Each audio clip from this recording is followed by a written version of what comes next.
Okay, guys, we are live. So for those listening at home, welcome to the Dungeon Meetings YouTube channel. My name is Kevin Madison, and I'll be your friendly bard, I think I've been saying, today, because today we're carrying on with our ongoing campaign, playing the design mechanisms, excellent Mythras fantasy RPG, with a campaign set in their product, the Mythic Britain, and a campaign we're calling the Wolves of Gwig. And with me are the stars of the Wolves of Gwig campaign. I'll go the order I've got you guys on the screen here. Why don't you tell us who you are and who you're playing today? First up, we've got David. Hi everyone, I'm David. I'm playing Emrys Apkane, a slightly overconfident young hunter with big dreams. Very nice. Next up is James. I'm playing Brendan ap Cormac, a Christian priest, out to save the, out to heal all the sick of the village. Very nice. I love it, James, because I don't think you get more Scottish than when you in this when we're playing this campaign. We can hear it more and more come out.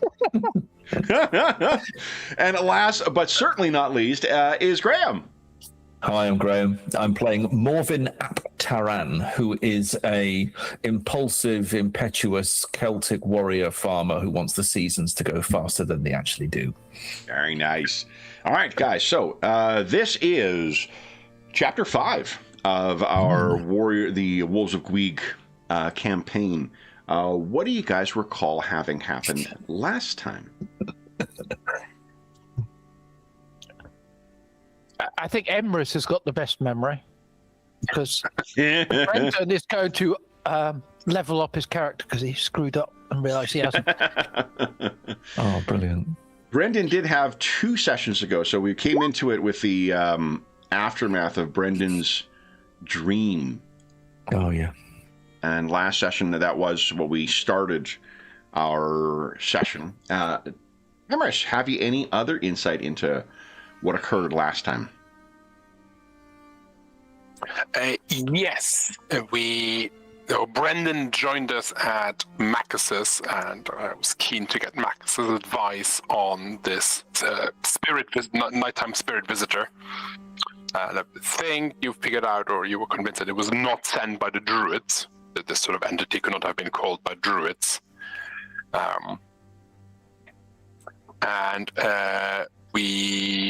Brandon, you had figured out that at the keep, maybe you were the only one who fought the visitor, but others might have felt its presence, as everyone was a bit so sharp and curt, and it was just a bit of a bad vibes in the air. Yes. I noticed that we were still being spied on.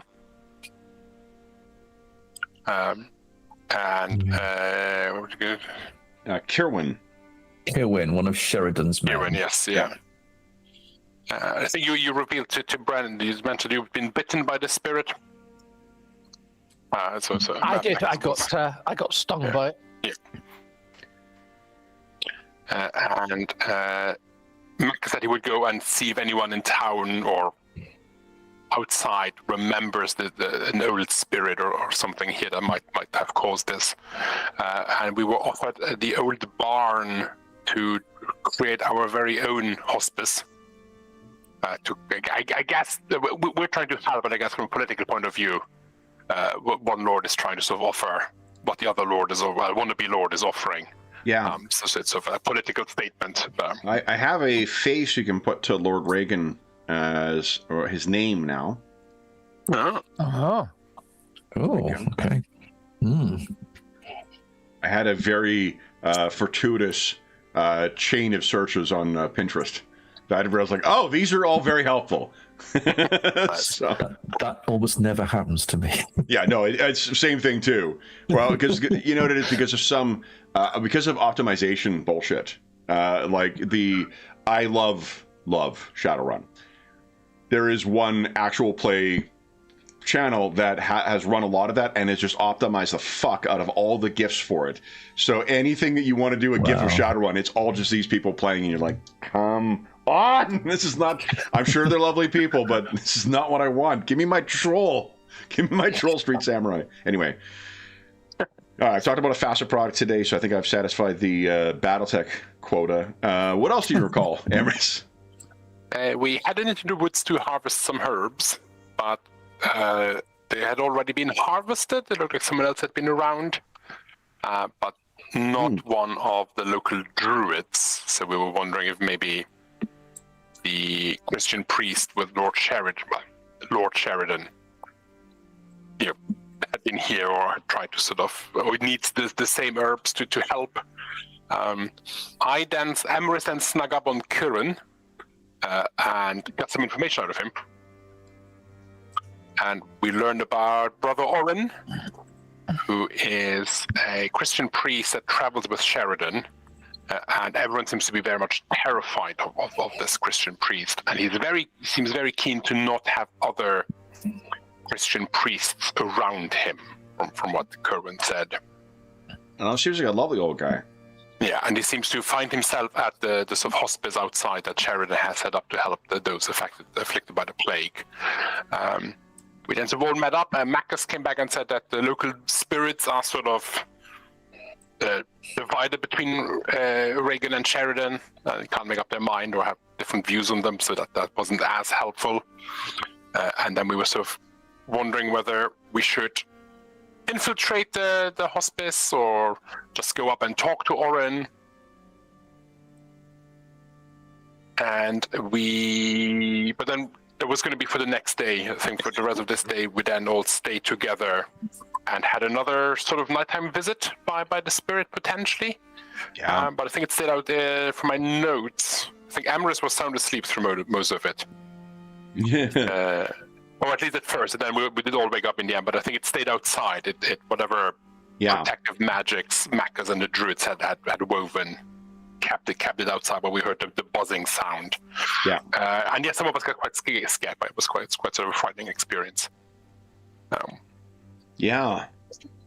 And then the next day... Yep. Oh, there we go. No, here, okay. Next day, I essentially spied on the hospice from a distance, having been given a description of Brother Oren, saw Brother Oren. There's to be about 30 or 40 people in the hospice, and Brother Oren was walking around with Sheridan. And I think I spotted that no one spoke directly to Brother Oren. So similar to Curran, there seemed to be quite a bit of either respect or fear, and he seemed to show no deference to Sheridan at all, as one might maybe expect of some advisor talking to their new lord. And there were some warriors and a small retinue around, but it all seemed sort of self-contained and outwardly what it appears to be, just a hospice set up to help the sick and the ailing. Yeah. Wannabe lord and his advisor. So we didn't see anything untoward. There's our illustration for Lord Sheridan as well. Oh, nice.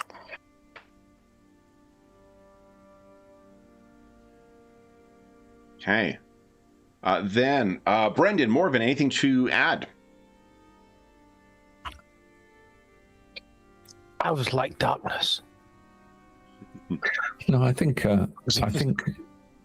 Morven was keen to move on. This is all very interesting, but actually we've got somewhere to go and we've got things to do, and he was quite sort of carefully talked to say that no, we will go when the time is right, and the time isn't necessarily now. The time is to do this and sort out what's going on here before we move on. And so although he was impatient to go, he's now sort of resolved that being here is the right thing to do, and time will actually tell us almost when it is right to go, rather than being impatient to go. So you want a nighttime visit? Morven's reaction is probably understandable, given that this. How much does he view this quest as a second opportunity to pursue favor with King Mark? It's interesting. I'm not sure where he is with that, because that's one possibility. One possibility is to inculcate himself into a place that he feels he's removed from. The other is he's doing it for himself, because he wants to prove that he is who he could become. and he doesn't know. He now doesn't know because he's not going to be the great warrior of Kerr now, or whatever it might be. He doesn't seem to be able to do that. He doesn't have the way of being able to talk to people that really helps. So he's going to just try and prove himself to see if really he is what he should be. Because if he's not, maybe he really is a shouty farmer. Maybe that's what he is, you know. I don't know. There's a proud tradition of shouty farmers among Britons, so, you know.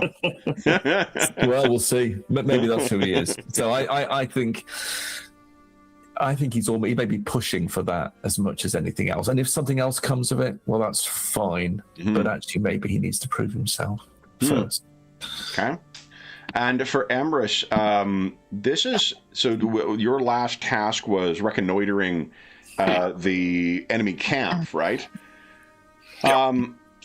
This, I imagine, is fairly removed from what your life has been previously, which was, largely a rivalry with a local farmer or local hunter and his daughter, and then otherwise just feeding your very extensive family. Yeah, I think it's definitely A, Trevor is a much bigger place than he's used to, and B, he's not really normally involved in the politics or the sort of more warrior-like missions. Yeah, he's normally like in the woods by himself or at home with his family. So this is, I think it's probably finds it slightly exhilarating. Yeah, sort of. He's obviously sort of chosen for this mission, and he has to get to prove himself. But it's also slightly over his head. And similar to, I guess, to Mormon, he's also not particularly well sort of used to dealing with lords and being at court and intriguing and reading people's emotions and all of that. So it's some of it is possibly dangerous because he lacks the frame of reference for doing well in it. So while Brendan didn't react terribly, chromatically to the appearance of that fly spirit, that's probably not surprising given his change of faith came from witnessing a miracle. So he has he has seen himself proof of the magic of the wider world. Whatever it was that was buzzing outside the druid's residence last night, how do Emrys and Morven feel about having been exposed to that? Because it's obviously not someone scratching at the wood that you're misinterpreting. It sounded like hundreds, if not thousands, of flies buzzing out there, driven off seemingly only by the warding of the druids and the spirits they invoked.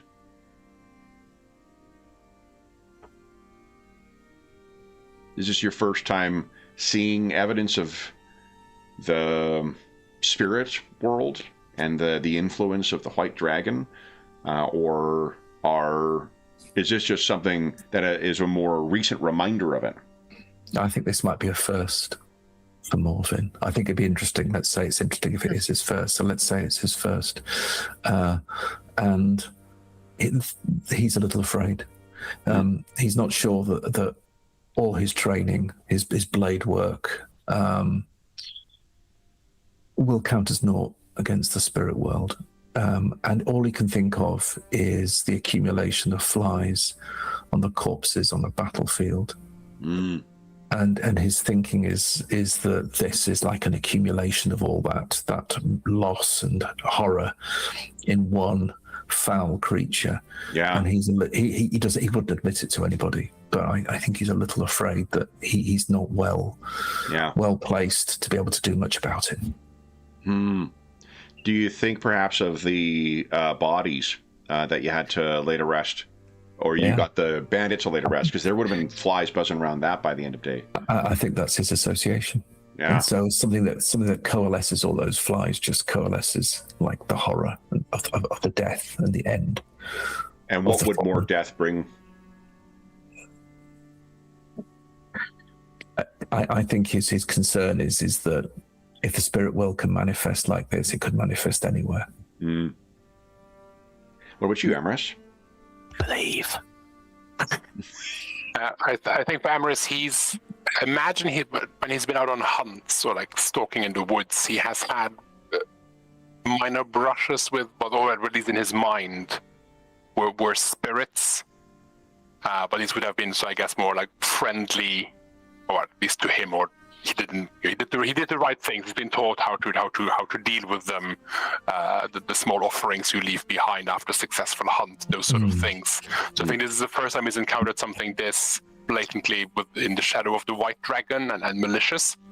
His previous encounters would have been sort of what you would expect. It's just the things you do.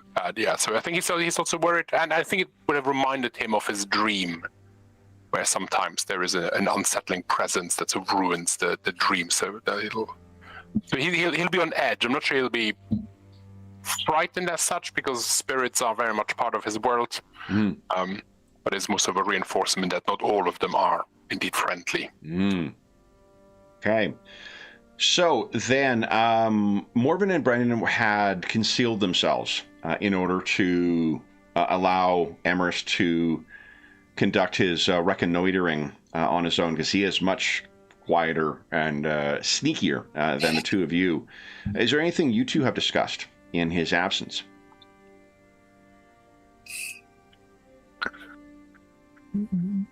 Besides the football, I mean, obviously. Oh, we don't mention the football. It's not going well. I don't know, Brent. I mean, you guys are pagans and Christians, so I suppose you would be from rival teams in the same town then. Yeah, probably. Yeah. Same league. So yeah, I suppose I would just sort of be looking to Brendan for an understanding of when he's going to find out whether Orin is who he says he is, what he is. What is he really, if he's not what he says he is? He doesn't seem to be what he said. No, I don't think so either. No. I have a suspicion he's not a good bloke. I think you're right. I think you're probably right. He's had a difficult life, maybe. You know. I'll think of that when I have to cut him down. So, Brimstone and... anything else you guys wish to discuss before Amaris arrives back? Besides, envisioning the harm you're going to inflict on this poor Christian priest. Yeah. My heart bleeds. Well, probably. It will soon. Yeah. So Amaris returns, and what do you share, Amaris? I give them just a brief description of what I've seen. Look, I mean, to me it looks, I didn't notice anything untoward other than he's not very deferential to his supposed lord. No one really seems to speak to him, but he's wandering about and sort of doing you things, Brandon, like, administering, or looks like he's treating people.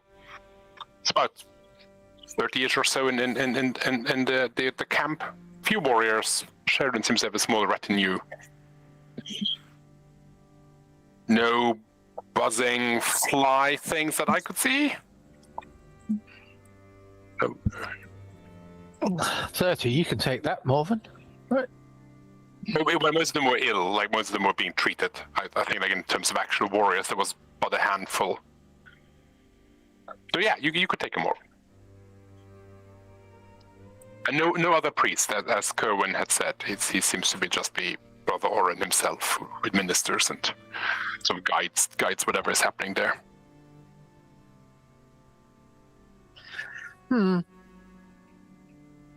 So I believe it was the morning when you guys set out to do this reconnoitering too, so we're probably like closer to noon by the time everything is...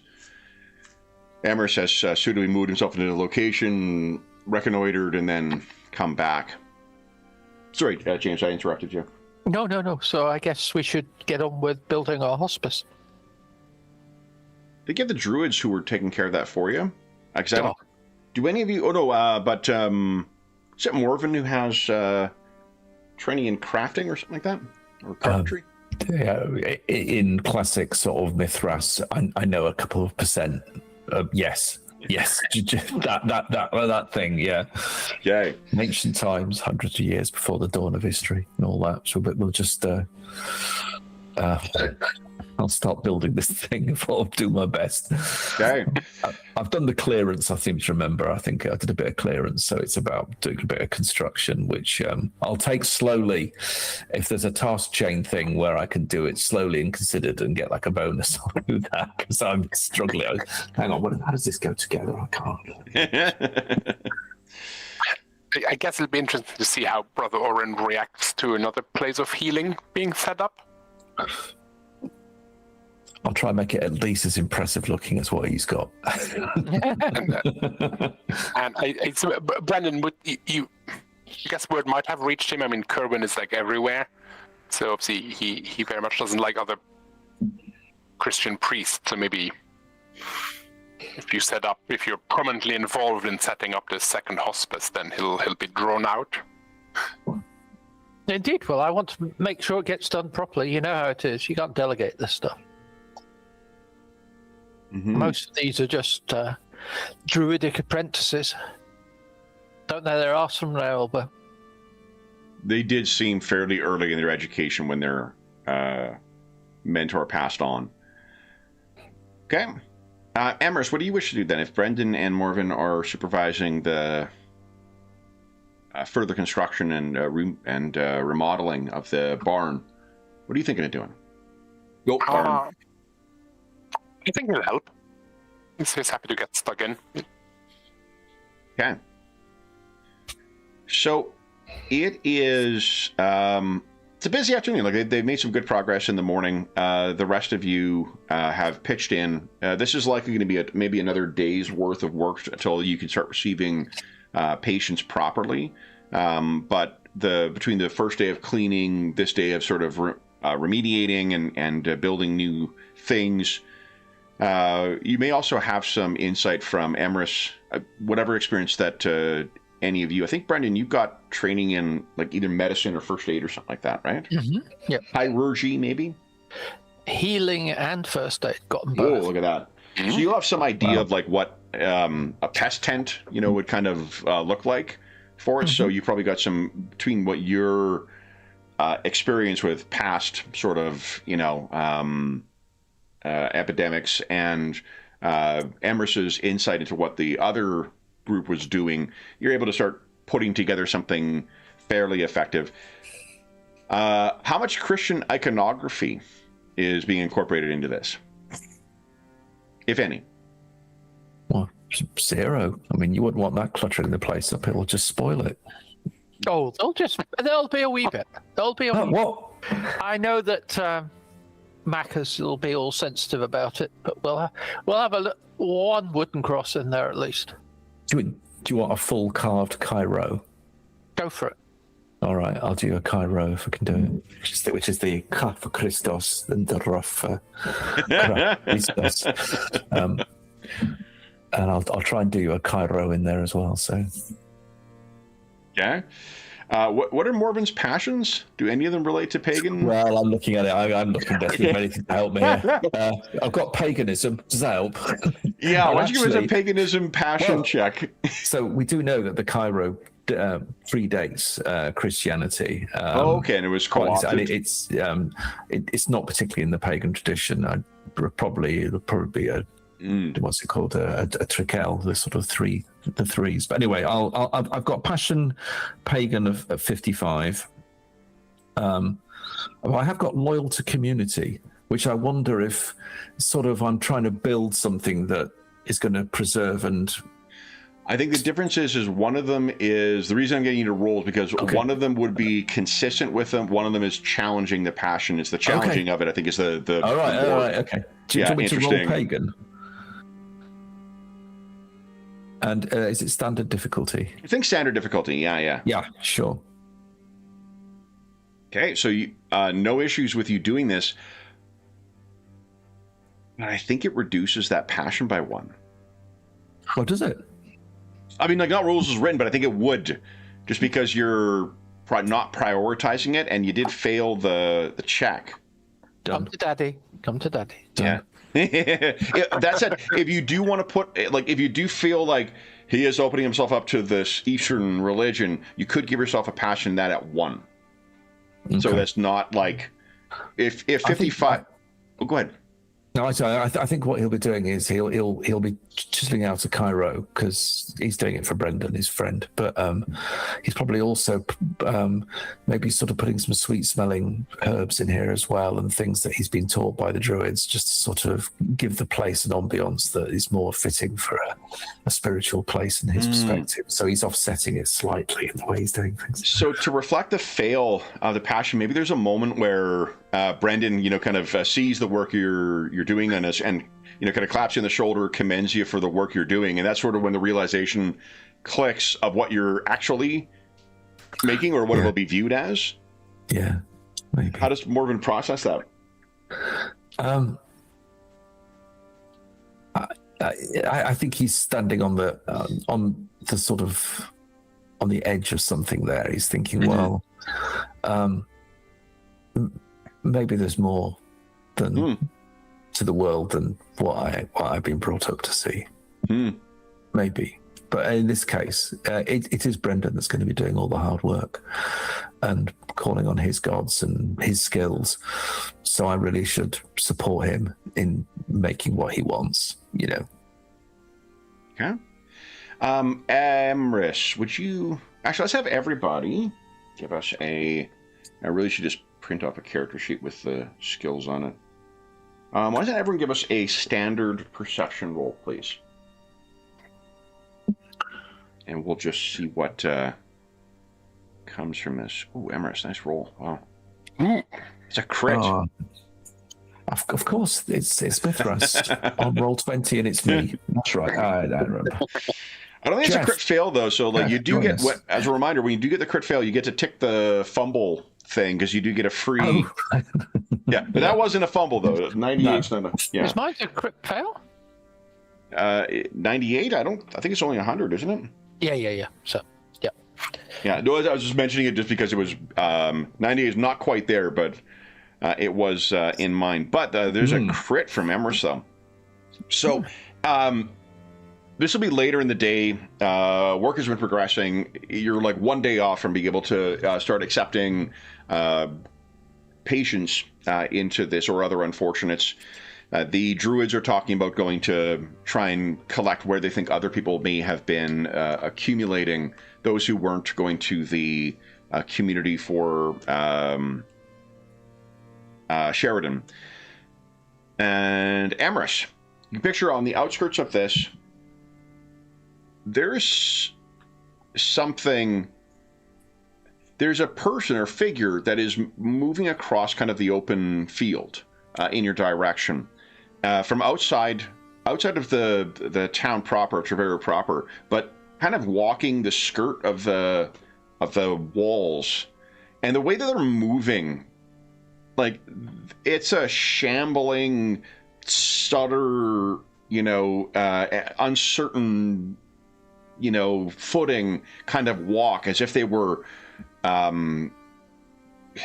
either incredibly weakened or about to fall asleep, or perhaps just too ill. But they're staggering along, and you can quite clearly see from the whatever the furthest distance is conceivable where you could make out detail on this. So perhaps 500 yards away,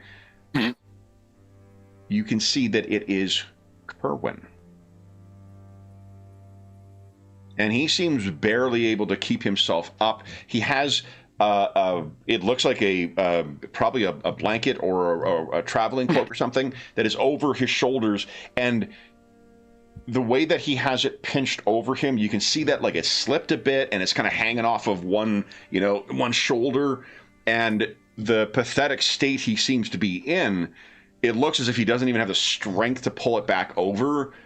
From what you can tell, he has the look of someone who all of his focus is putting one foot in front of the other, not knowing whether he'll have the strength to then put the next one in front. What do you do? I think first Emrys is slightly taken aback because he saw Coburn run towards the hospice in the morning. So just a few hours ago, he seemed to be healthy and fit, and now seeing this, there's a moment of just And then he'll call out to Brendan. I think our first patient is arriving. Brandon? Oh, really? I'm not quite ready. Well, and then I'll point out where Kerwin is, and I'll start heading towards him. Oh, okay, Yeah. I'll come and look. It's Kerwin. It's Sharon's spy. But he was fine this morning. Bring him in. I'll come and help. So if the two of you are the ones who run out towards him, it doesn't take long to reach where he is. He makes very little further progress, and it seems as you're getting closer, you can see he is not easily one of the most aggravated stages of this sickness. Like the people that you saw on the road that the bandits killed, he looks up and with one eye roomy as hell, he sees you and then just drops as if strings were cut. Can I be quick enough to try and catch him before he hits the floor? No, because as soon as he sees you, that's when his, you get the feeling that this... Then. Yeah, but when you get to him too, do either of you have any training in first aid or in healing whatsoever? I've got first aid. First aid, okay. Give us a first aid at... Give us a shout. Healing. I've got healing. Oh, okay, healing will be better. So, right here. Some. Really need to take these handouts out of the GM screen. The GM screen, it's nice that it's so sturdy. It's also something you can accidentally hurt yourself with quite easily. It is a lot of sharp little plastic edges to it and stuff, so very easy to do some damage. Let's make... So the first aid will be at easy. The healing will be at very easy. Let's try the healing. Go. Oh my goodness. Come on, anyone want to luck that? Yeah. Yeah. I'm embarrassed, but I will say we need Brendan. Brendan will know what to do. Yes. Okay, so I'll run off to find Brendan. What you find, you're not sure he's alive. Like he may just be dead at this point. And Emrys, you're not wrong. Like in contrast to what you saw yesterday and what you saw today, this has been a span of 8 hours, maybe, that this has just fucking cut through him. You have not seen that or heard about that, having talked to the various members of the community. Absent one person, there is one person in the community was claimed by the sickness as quickly as what this person may have. So Morven, you turn, and while Emrys is still trying to, process the change in this person so quickly, Morven, what does Brendan see as you come running back? He sees me, and all I'm thinking of, I sort of come and say, look, I'm sorry, but the spy, he's down. I think he's got the flux, and I think it's just taken him. It's almost as if Brother Orin is just summoning this as a punishment. You just feel like it's from him. I just know it. But come quickly. I think it's too late for him, though. Oh, well, trundle over, and I find him dead then, I guess. Well, no, we've yet to see a successful healing check. So why don't you give us a healing check at very easy? Very easy. Please. Let's give that one a go. Nice. Okay. Wow, 146. That's what I got percentage. So it would be easy to mistake this person as dead, but there's just like the shallowest of breathing that is still there. And the rasping that comes when Kerwin tries to pass air across his larynx to speak, it just sounds like it is in tatters from coughing or something else. And there are no intelligible words that come out, but his lips move kind of feebly and barely perceptively. at least to Emerson Morven's eyes. He's not quite gone yet, Brendan, but... So, Brandon, Cowan, so quickly. Yeah, he was fine yesterday and this morning. It's like Vargon. Stay with us, Cowan. Do you want to try and administer? Yeah, let's try again. So I think, unfortunately, this will not be very easy. This will be standard, actually. Okay. For miracle, Brandon. Let's go for it. I'll get my little bag of herbs and I'll try and save this man, or your ways. god is false.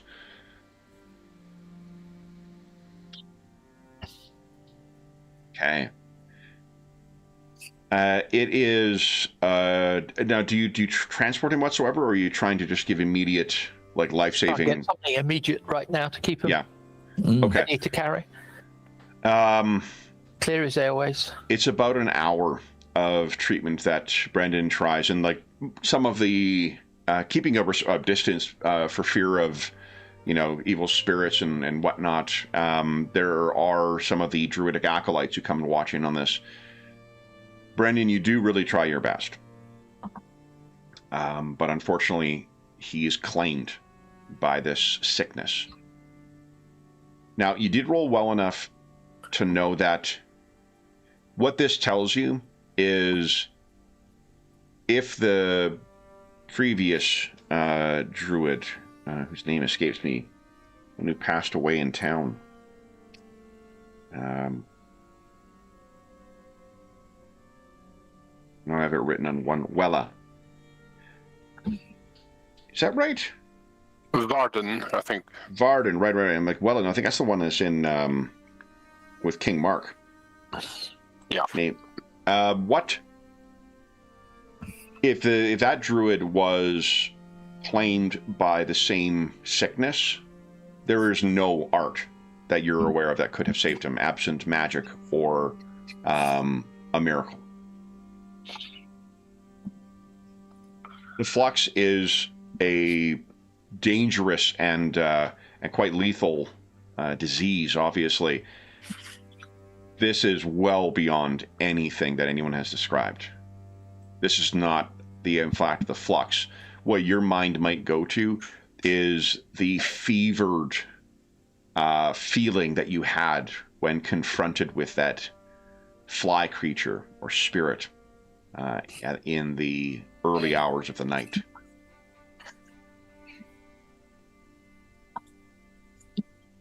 This is unnatural, my friends. Owen was taken, but not by normal earthly means. I suspect you're right, Morven, in what you said.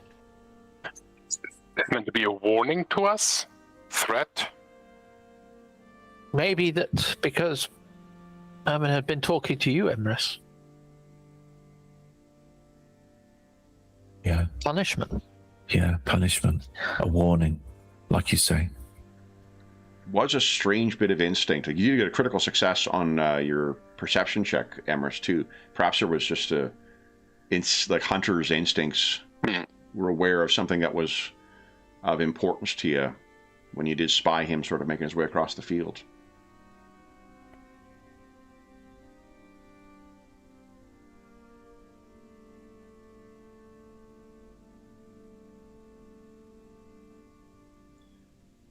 One of the druidic initiates asks what should be done with the body.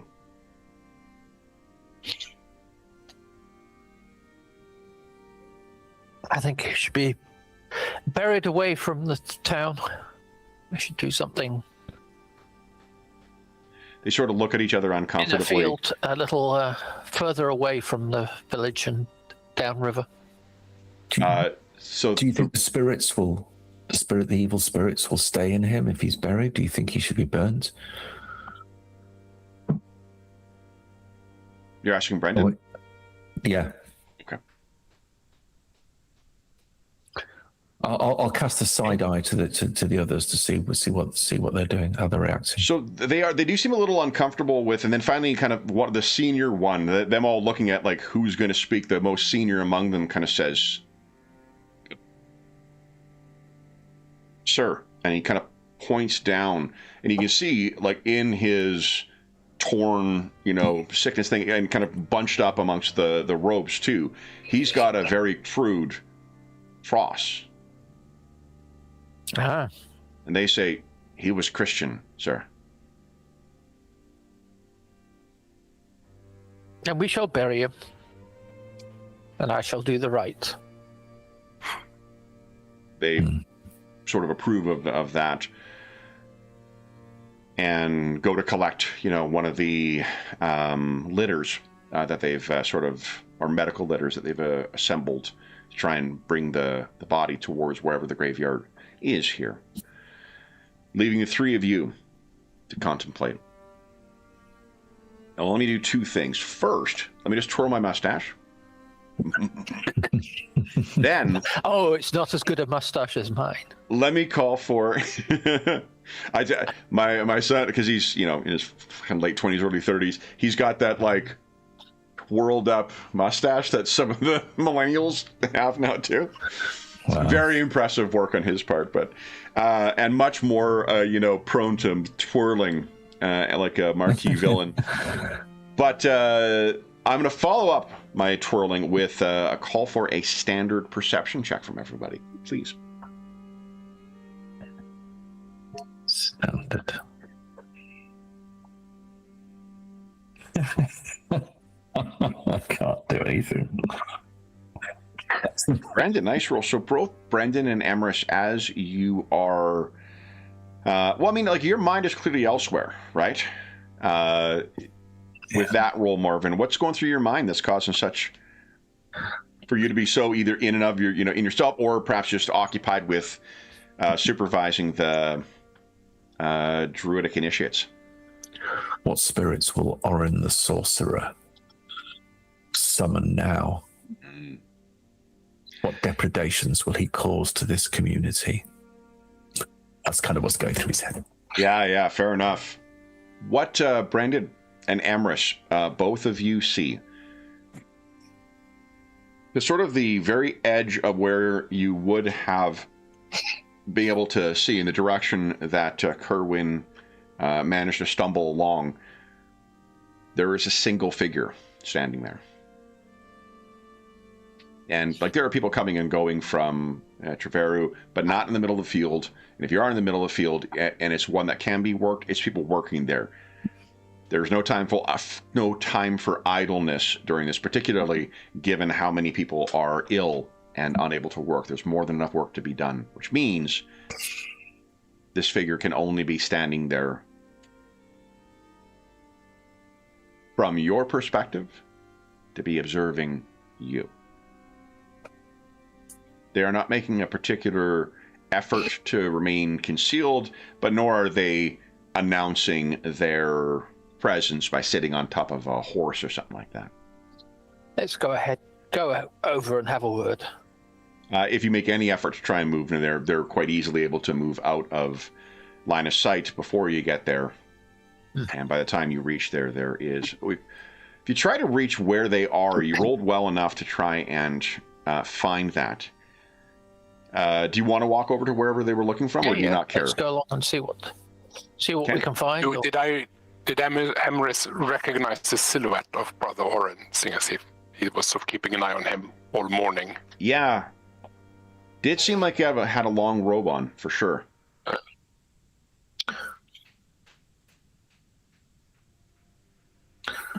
So when, Morven, perhaps you've gone over and your mind is occupied by these thoughts of the other spirits summoned by this seeming sorcerer, and when you turn back, you can see that Brendan and Emrys are starting to tromp their way across the field.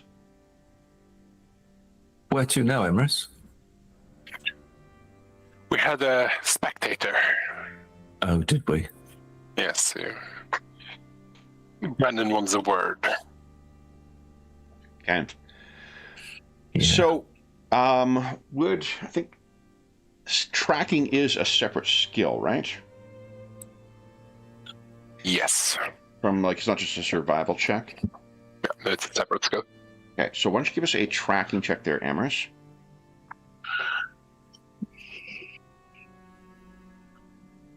Oof.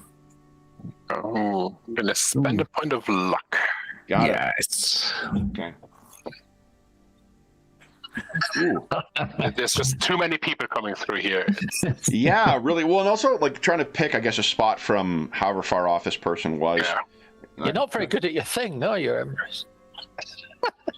So it's in Oh, here. come on. There obviously aren't any tracks here. What are you talking about? You can't find something that doesn't exist. It hasn't rained in days. The ground is rock hard.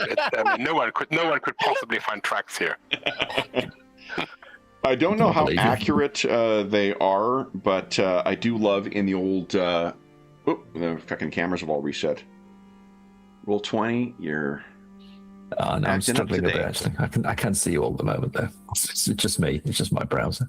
Oh, weird. no, ours, mine just... the Roll 20's been, for the last, like, month or so, it's been resetting camera positions randomly. It's not as bad as it has been, but it just... It means that there's a side game I play where I'm continually dragging people back up to the top, and every now and then I got to drag everybody back up.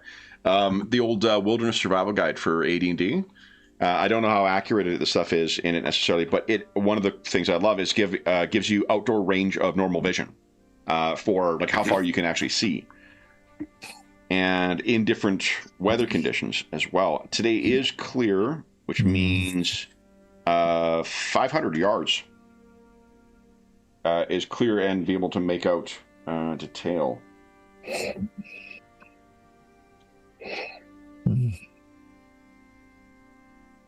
Which means it's probably about 750 from where you saw this one, because you weren't able to make out any details on this person's what do we call it, on the person's robe or face or anything like that.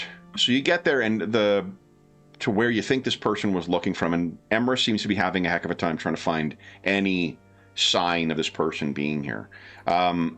Tracking has given you nothing. What you could do is use perception with a grade of difficulty harder to try and find that.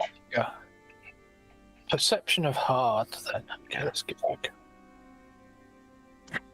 Look at that, Brendan. Holy There smokes. you are, Well Emrys. For done. heaven's sake, man. Okay. Critical success, too. Nice. Good job. I love the color coding on this, too.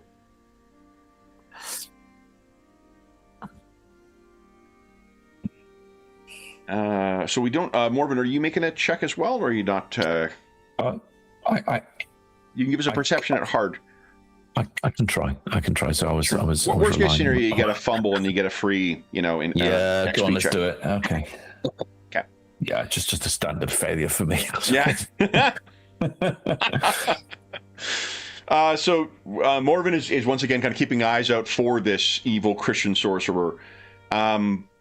Brendan, what's going through your mind as you're looking for this spot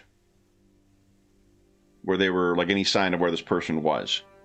What do you think was sitting there? Hoofs, yeah. Yeah, I'm just, I'm obviously highly troubled at someone masquerading from my point of view as a Christian priest, and clearly an agent of evil of some kind.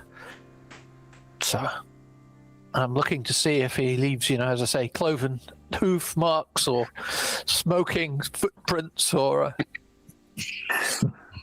And where is this vile beast? Okay. What you find, as you can imagine, this is sort of, I think this part of the field is one of those, like, unworked areas. So it has just wild grass that would be growing in it.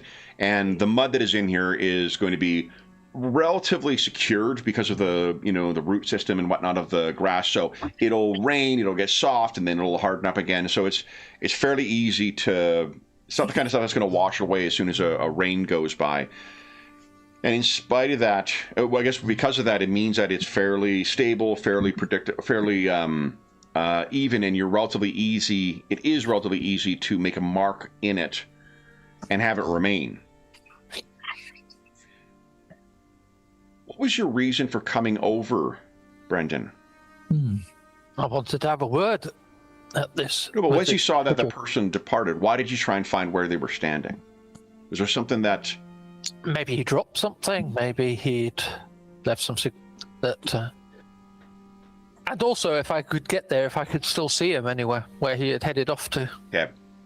Unfortunately, that does not seem to be the case. The trees do kind of crouch in fairly close here, so if they were looking to find a way to break line of sight, they could probably have done that quite easily, particularly if they had a horse somewhere out of view.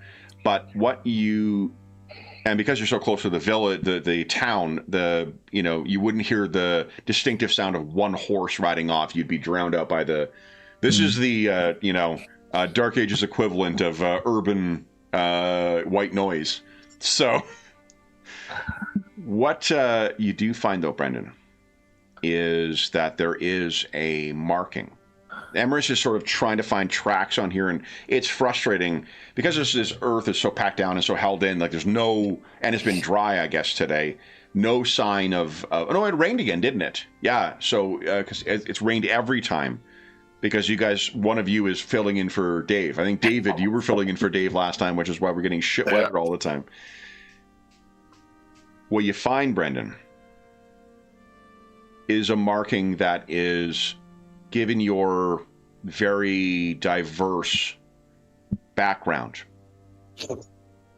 is a marking neither Christian nor pagan. At least not druidic. Something has been marked into the ground, and there is a word or a series of symbols that have been placed in it, and it is not something with which you are familiar. In this one, you're not even able to make a check just because there's no context you would have for this. But what you can feel, perhaps at a gut level, you could give us maybe a Christian passion check, or if you think there's a skill that might speak to your connection to the Almighty, augmented by your Christian passion. That may give you some insight. Do you think there's a skill that might apply here? Devotion. I've got love God or devotion. Now, devotion, the reason I'm pausing is devotion an active skill? Like you use that to enact your miracles? I can use love God because it's pretty much the same. Yeah. Same skill. Same value. Same. Well, no, like you know what? Why don't you use the love God as your augment and use devotion for it? Because I imagine, the response to seeing this may be a quick invocation. Whatever, again, the Dark Ages equivalent of, doing the Stations of the Cross or the Signs of the Cross. Okay, so then I'll do devotion. Nice. One. You... briefly, in spite of the rain, in spite of the loaminess, the odor of this field, you are very briefly overcome by a series of sort of dizzying sensations. A brilliant, bright, and parched sunlight, absolutely dazzling, followed by dusty and arid darkness and cold. There's the smell of baked clay. You may have encountered that at one of the old, Roman things may have pottery or a kiln or something like that. It's similar to that you smell. Not something you commonly come across, certainly. A strange language spoken in a commanding tone.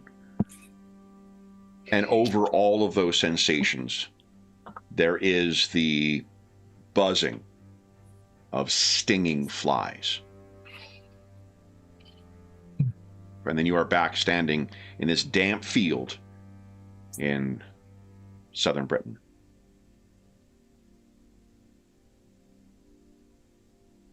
Whatever this is that's down there, it certainly predates the coming of the Romans.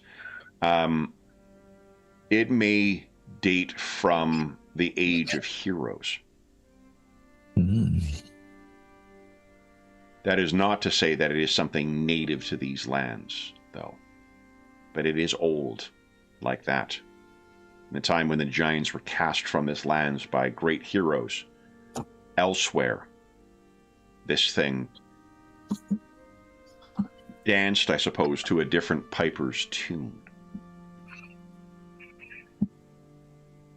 What physical reaction do we see from Brendan? Oh, I guess it'll be a sharp intake of breath. This is truly something he's not come across before. Well, he's had hints recently, but until the last few days. And now there's no doubt. If you'd like to give us a symbol of God's devotion as well, that's a crit on a devotion check. So you didn't invoke a miracle, but there may be something like a breaking of the clouds in a shaft of light or something similar. Oh. Then I think the Lord is giving us succor here. He was trying to reveal it to us.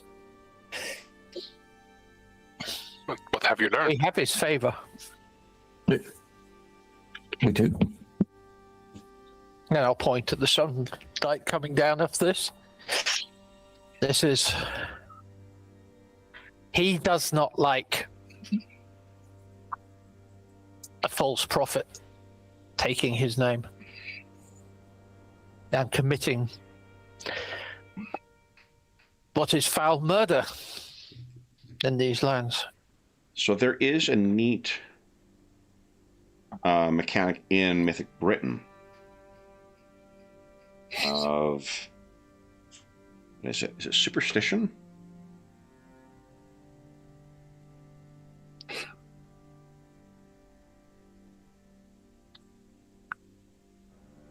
There's that. There's that. It's something that isn't in Mythras proper. It's something that they added in this, and it speaks to the kind of changing tide of. And here, a superstition score. Morven and Amris, why don't you each give us a superstition check, please? I think while they're doing that, I think Morven will say, perhaps it is Bel, god of light and fire, healing and fertility, who is smiling upon us. Mm.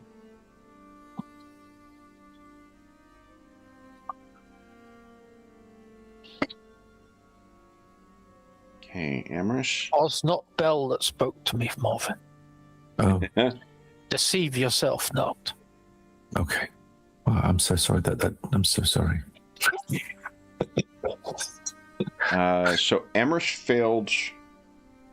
What is the I'm assuming I'm not rolling on this one, am I? You are too, please. Yeah, both. I am sorry. I'm sorry. Yeah, yeah. I was too busy thinking of Bell. No, that makes. I mean, I failed obviously because I failed everything. But well, okay. So for superstition, you actually should have. So the superstition starting score is 21 minus intelligence plus power, and then if you're a pagan, you actually add 20 to it. Oh, does it? Yeah. Page 137 of Mythic Britain. So 21 minus int. Yeah, 21 minus int plus power. 19. Plus, your power's a 10? Yeah.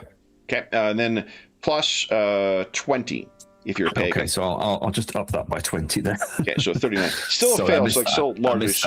Yeah, same result, but you. I still fail. Yeah, would still be a failure as well. Okay, so then the consequence I don't see it. Whatever it is, I just don't see it. No, I think what it is if you witnessing a supernatural event of any kind, be it a spirit summoning or the working of a miracle, automatically increases supernatural score by 1. The character can try and resist this increase if he wishes to attempt, by attempting to roll a superstition. This represents the character's ability to rationalize what he just witnessed and thus protect him against his supernatural deepening. Characters who are the victims of magic gain 1d3 points of superstition. I think it plays in, if I remember, it plays into like resisting spirits and magic.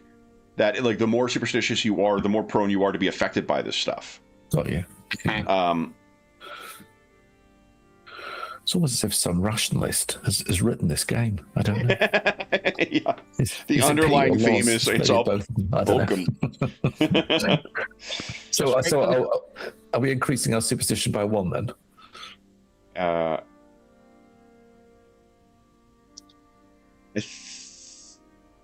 think like both, because you both failed it. Okay. Yeah. I think that you're going to be able to rationalize this as something other than what Morven, perhaps you did see this. And I guess like the other thing, knowing what the consequences of the mechanics are, I had to look it up to try and remember what it did. Knowing that, I'm fine with you willingly failing the test if you'd like, Morven, if you were going to attribute it to Bell or whatever. I think that's what I said, so I think that's what I'm doing. Yeah. So raise your superstition by 1 then, please. Love it. Okay. A whopping 40. How about you, Emrys? You taking the fail that you rationalize this, or? Yeah, I think I'm going to fail as in same because of what we discussed earlier about him having sort of encountered some spirits and sort of an evil spirits over him. This is very much fitting that worldview of the spirits are afoot and the white dragon stirs. So I think, Brendan, you can freely give yourself with a nat 1, give yourself on the superstition a free experience roll. For superstition or love God? For superstition. You only get the free experience roll from a fumble. But the reason I'm giving it to you is because this is you seeing the manifestation of your god. Quite accurately, it seems. So I'm fine with you raising your superstition for that.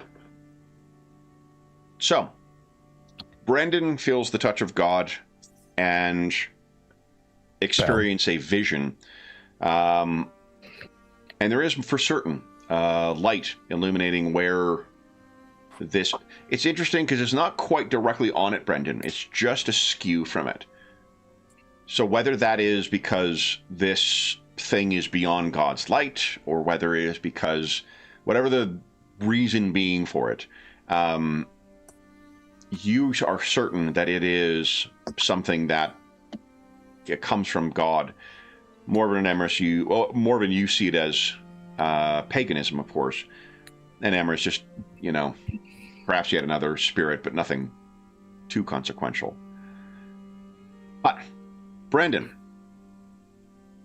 I think I may have been the closest you come to a miracle since your conversion. Right? Because I'm not sure you're rolling a lot of nat 1s when invoking devotion. Indeed. How's Brendan feeling? Well, again, after having God aiding him against the fly beast, and now this, he feels he's clearly he has chosen well. His belief is well founded. There is no doubt in his soul.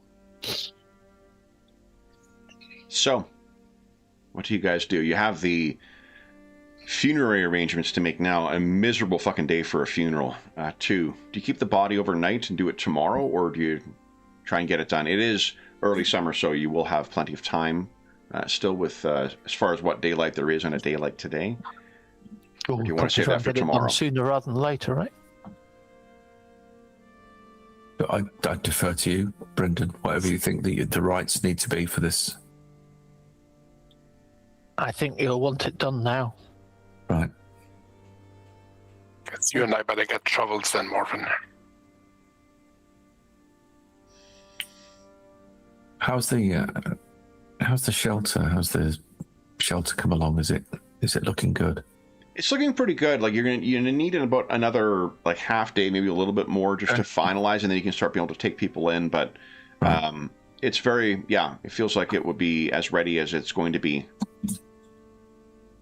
But you've made great progress in terms of like it's really just like last minute things of setting up cots and things like that are necessary now, or straw, whatever the appropriate usage for such a facility would be. You've otherwise converted this over, and because of the permanent nature or relatively permanent nature of the structure, it's actually going to be a little more durable, certainly against the elements, than what the various tents and lean-tos that the Sheridan's camp is using. So to a degree, this is actually a stronger location. The funeral is a dreary kind of thing. Those in among the initiates will tell you that while there is like a couple of surviving family members of Kerwin, one of the reasons he may have been attracted to Sheridan was on account of having very few left behind, and they all still keep true to the old ways. But I think that they would be willing to attend at the ceremony too. So if you're willing to provide your funerary rites, Brendan, before some of his family, they will be happy to attend that as well. Yep, so I'll go and do the full rites as the sun goes down. Okay. So it is done, and it is with torchlight that you guys are making your way back. The family thanks you for what you've done for him as well. And that leaves the three of you to decide what to do with your evening and where you wish to bed down this tonight.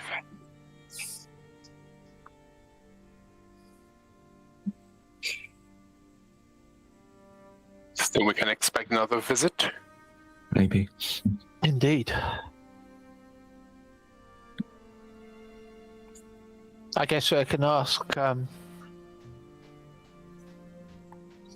Bacchus? Bacchus, Bacchus, do you want to try your protections at the hospice and that we bed down there for the moment?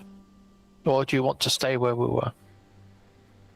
I think just sheerly in terms of comfort, you need that extra half day to finish off that in the in the other thing. And also, like, as much as you guys have done a good job of creating a place where the sick can be out of the elements, it is also a converted goat barn. So the house is probably going to be a little more comfortable. Okay. I think we just, then anything else? I think I'll say. I think I will probably continue with the theme and say a few words. So I'll whisper a few words to Bell, because not only is he god of light and fire, and of course god of the Britons, he's also god of war. So he'll know all about battlefields and flies. And so I'm making connections that almost certainly are real. But I mean, he's making connections between like the sun, the orb, the light, the battlefield, the flies. I mean, if nothing else in this changing land, like two things can be true at the same time. Yeah. Right. So though the Christians are viewing it as one thing, it could equally be another thing at the same time. Do you view it, Morven, as a call to battle? I think he's thinking that he wants to be worthy to enter his hall when the time comes. Okay. Anything you guys wish to do with your evening other than talking to Marcus? I mean, I think Morvin will probably be pacing around a bit. It's just something has to happen. And I think I'll try and persuade everyone. Calm again last night. You know, the creature may come, but rest assured, just like last night, stay confident in yourselves. Mm-hmm. So, let me How do we stop Brother Orin, Brandon? I think we maybe need to face him tomorrow. But we face him in the light of the sun. Clearly, because he sends this beast at night. That is when he is strongest. Yet again, stay strong. So let's do this then, Brendan. Great role-playing with it. Why don't you give us an easy persuade check, please? Or whatever the skill you were thinking of using was. There is no persuade. It's impossible. You've asked me to do an impossible thing, Madison. There is influence. Yes. Let's give us an influence check. Come on. Oh, no. Well, I will re-roll that. Okay. Yeah, that's more There you like go. I like it. So, in the event that there are further willpower checks that are required this evening, you will be able to augment it by... an augment is divided by... Oh, you know what? I'm on the page right now. I can look it up.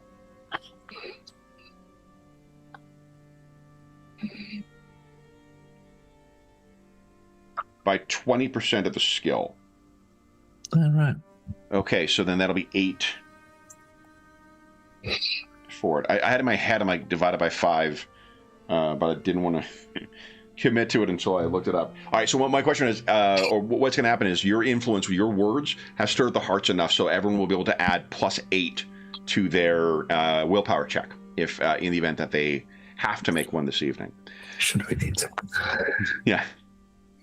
I don't think any of you guys have played in the other than like David played in our one shot too, but this is the running joke in our whatchamacallit, the AD&D 2-week game. We would have every night there'd be a fucking random encounter when they were camping, and every night it would always we always randomly determined who was the one on watch. Without fucking fail, it was the cleric who needed to have the sleep in order to get their healing spells back. All right, but why don't we do? We started a little late today. We are at our mid-session break. Why don't we take that right now, and then we'll come back and see what awaits you this evening. So, for those listening at home, we'll be back in about 5 minutes.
All right, I've unmuted myself. Hey, everybody in chat. Hope you're having a wonderful Sunday afternoon or evening or wherever this finds you, whenever this finds you.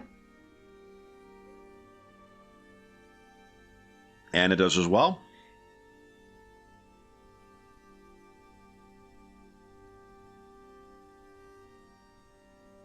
Okay.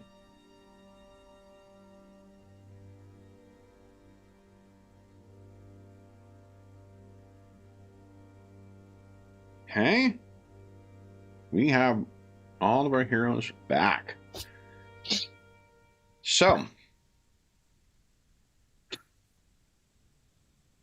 what, if any, steps are you taking this evening to further secure? Macus will do as requested, and he will prevail upon the spirits to keep you safe for yet another evening in the face of whatever is tried to enter your home the preceding night. What about you guys? I will quietly have a prayer to myself to bolster myself for the travails to come. Having encouraged everyone else. Yeah. Morven, Emrys? I think my words to Bell will suffice. That and my blade nearby. Okay. You don't have any, or do you have any points in devotion, Morven? Oh, we're getting technical now. Let me just check that. What we're playing a game here? God damn it. Let's have a look. Devotion. Is that? Oh. It's a professional skill. It's a professional skill, yeah. So got you. if you I didn't think the answer have, has got to be no. None. Okay. None. 0. Okay. All right. And there we go. Emrys, and what about yourself? I think Emrys will follow suit. He'll do a short invocation or some gesture of devotion to Nunos, the god of the hunt. The one that he's closest to. Okay. The initiates and Macus. Macus, we've said what he's doing, and the initiates involve themselves in a similar thing. I guess one of the things that might occur to you, Morgan, is a physical threat as well. Do you think it is only supernatural that would threaten the things here, or do you think there are any steps that should be taken if whatever the supernatural means of trying to inflict harm on you is what was used last night? Do you think it would be more of the same they would do this evening, or is there any concern over altering tactics, particularly given that they've struck down the one person who was feeding information to at least some of you? Yeah, maybe that might be a thing that he'd worry about.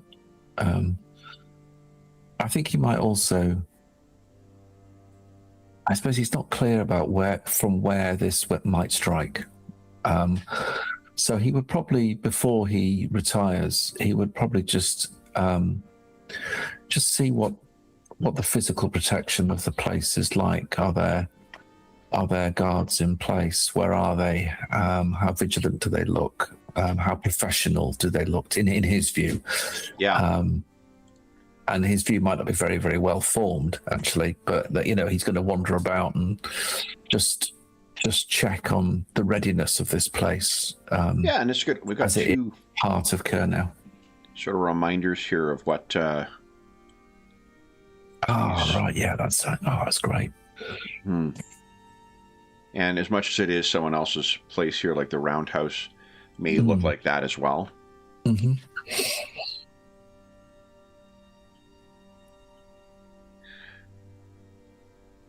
Is anyone keeping watch overnight?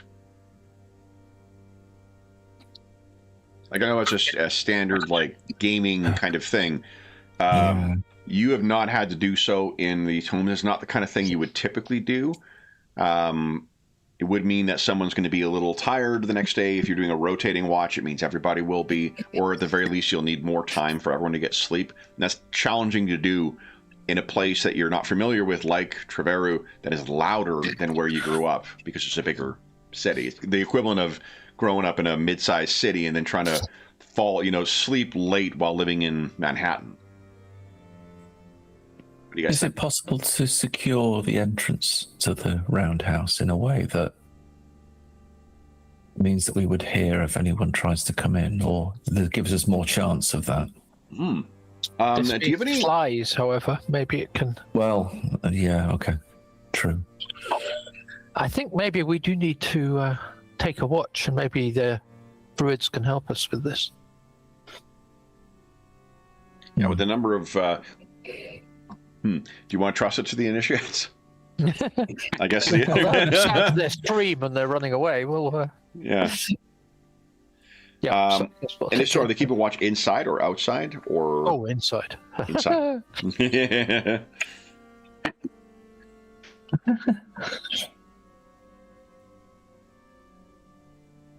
Okay.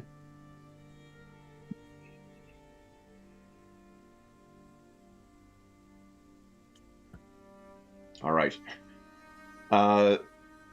Then what is the approach, or what's the plan for watching this evening? I guess first off, Morwen, in answer to your question, with respect to securing the door or trying to mark the door, perhaps Amris may be able to give some insight into that. I think, is it mechanisms that is the trap making skill? Yeah, I think so, yes. Yeah, mechanical devices such as traps. Do you have any training in mechanisms? I do. Okay. So you have plenty of time to do this. So you want to give. There's going to be something in place. What the dice roll will just tell us what is, how effective it is. It's not like you're putting something together and everything falls apart clumsily. You'll have something in place, but it'll help set the challenge of trying to subvert it or avoid it. And what I'll say, it's going to be a contested roll, just same as usual, or like high, Price is Right style. Highest roll is successful. However, you can choose the difficulty you're rolling against, and that'll be the same difficulty as thing. So, if you're rolling as hard, the perception check will be hard for the contested roll. If you're rolling as average, same thing. So you are standard. You choose, Emrys. I have some familiarity with easy hunting snares and such. Yeah, let's go with what's one up from standard, just to. Okay. Yeah, let's go against hard. Oh, okay. I'm overconfident. Oh, it's So close. Yeah. Okay. Right. So you have something in place. What do you think you've got in place to try and? So from what I took from what you said, Morven, it's not a matter of like barring the door. It's a matter of warning if someone's trying to come in. Okay. Yeah. So with that in mind, with that being the order, what have you delivered, Emrys? I think seeing as it would have been a success if I hadn't made it harder, this is part of his overconfidence and making it too complicated than it really needed to be. But there'll be some rope attached to like cooking implements and ladles, so that if someone sort of opens the door, it just does a lot of clattering, but it's a little bit too elaborate, possibly. Have you guys seen that video of the failed Rube Goldberg device? It's a guy who set up all this fucking stuff across his house to do kind of a Rube Goldberg style thing, but he's having to keep come in and like knock them along. So it's basically just a guy setting up a bunch of shit and then physically knocking it down rather than an elaborate machine. Oh, okay. And then Morven, what about yourself? You said you're praying to Bell. So why don't you just give us a check against your passion for whatever the passion you have for pagan. There you go, and it's a crit. Oh, good lord! Sorry, Very fucking nice. Okay. Okay. There you go. So I made it I wrong. want to double check something. I think. What is it? It's actual training you need in order to take a skill, right? Like you need to do to grab a new professional skill. Do you need to? Skill.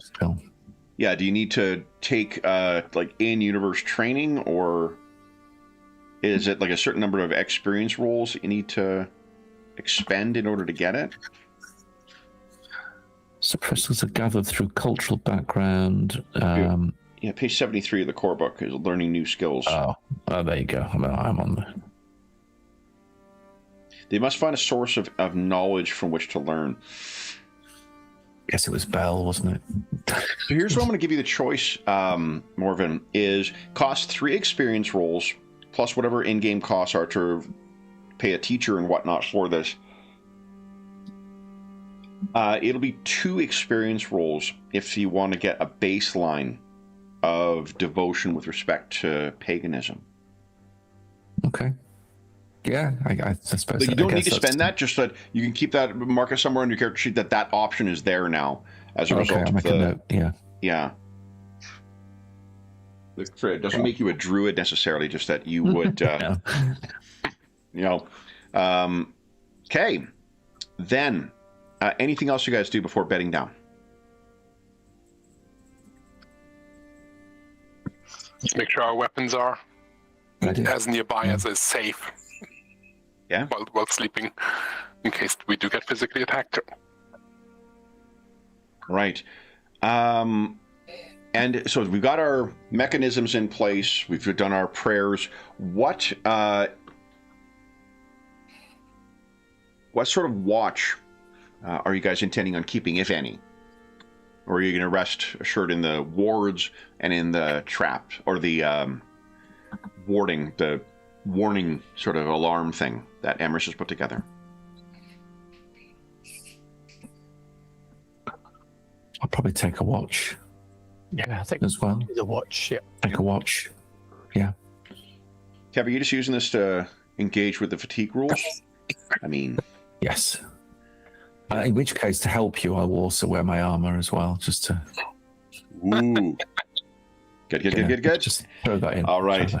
So what you can effectively do as long as you're willing to co-op, say like the oldest of the initiates in with your watch, are all 3 of you willing to take part in the watches? Yeah. I think initially Emrys would have not liked the idea because obviously his trap would work. That's just self-evident, and the spells and all of that. But then if both Morwen and Brendan are taking a watch, he feels obliged to also take a watch and do his part. So yes, he'll say yes eventually. Okay. So then, fumbling around. There's really, for like the game does have a lot of stuff going on in it, but it's not that complicated. And I like that most of the rules are all kind of in the first like third of the book. The rest of it's like, here we go, fatigue. All right.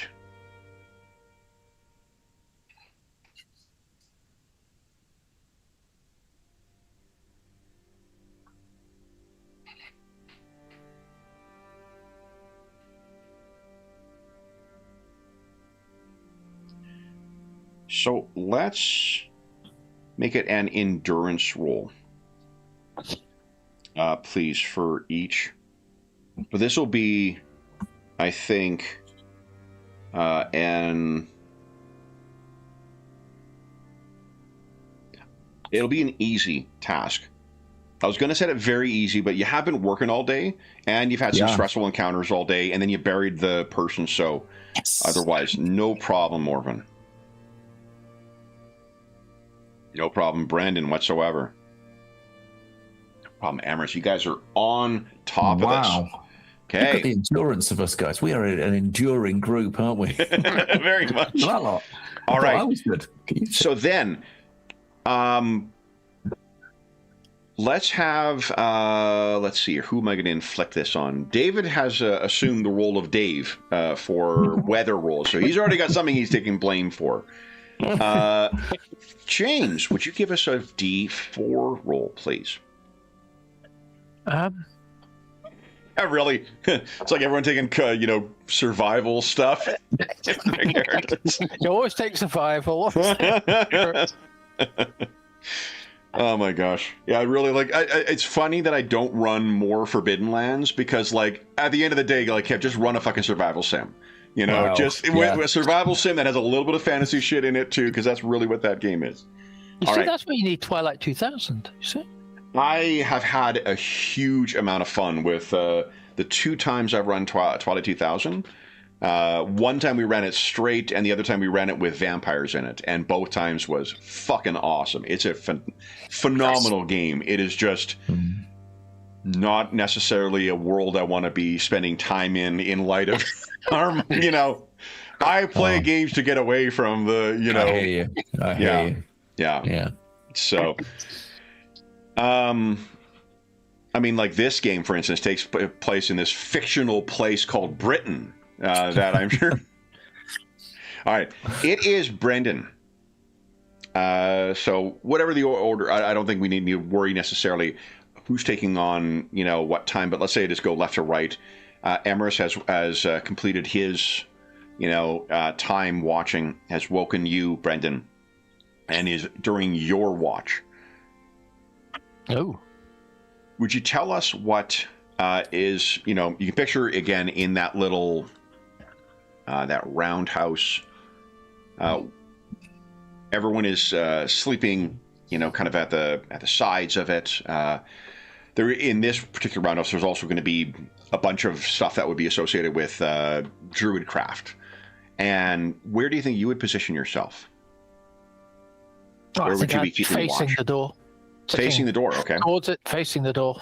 Are you standing? Listening out sitting? for any buzzing noise, and quietly muttering my prayers and thinking of suitable texts that come to mind. So, there is still some light that would be coming from behind you from the central fire. But it's from summer, so it's really not, it's safe to let it burn down to really just embers, and you'll have plenty of heat between the number of bodies in here and the design of the house and so forth. And your back is to that then as well, which makes it easy to see. Whatever prayers are going through your mind or you're thinking of, you are stirred from that contemplation by, through the sort of the gap in the door. It is a well-designed thing, so it's not like a huge thing, but there's enough of a little space for you to be able to see light outside. And what you see is just a little bit, it looks almost like a mote of light. The folks living closer to the moorlands may, or I mean, you do live to the moorlands, may call it a will-o'-the-wisp. But there is this distinctive light of what looks like a torch outside. Not right outside the door, but, and it wouldn't be, there are people who sometimes make their way around, you know, in the camp. No one's keeping watch here or watching patrols. That's not really necessary in a community like this. And apart from the sounds of your colleagues and the druids sleeping, you can hear the sound outside of footsteps, a single set of footsteps on the pathway. Someone walks up, they're carrying a torch, and then you can hear them muttering something, and it is most certainly not in a language you understand. Could you give us a perception check at easy, please?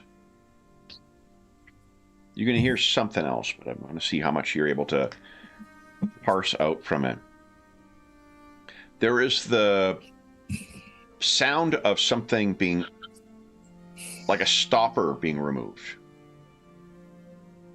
And whoever is there, they are now sputtering, as if coughing, and continuing to speak. Then I will step forward and try and kick away Emrys's barrier. Okay. What he presumably was trying to, and try and yank the door open. It collapses a lot faster than you would expect it to.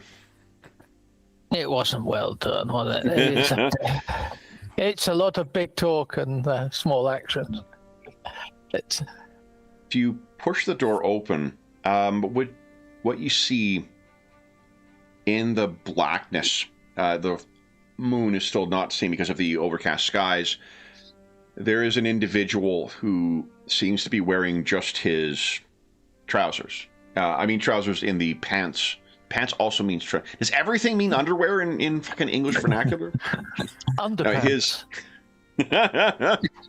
His boot. No, wait, that's freaks. Yeah.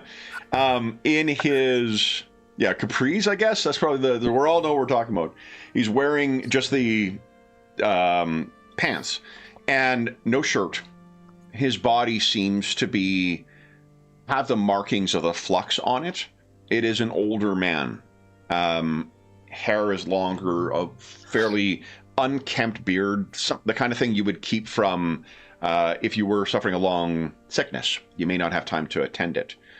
In one hand, he has his torch, and in the other, the sputtering is coming from him pouring something across himself. And with that good of a roll in perception, fuel oil. Whatever he is muttering, it is not in a language you understand. Goodness. Would you give us an initiative check, please? Let's see who is acting first, you or this old fella. And I don't want to embarrass you, but if you lose your initiative check to a senior citizen, then...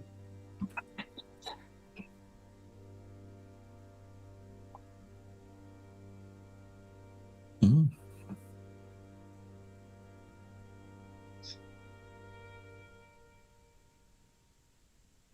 Nice. Okay.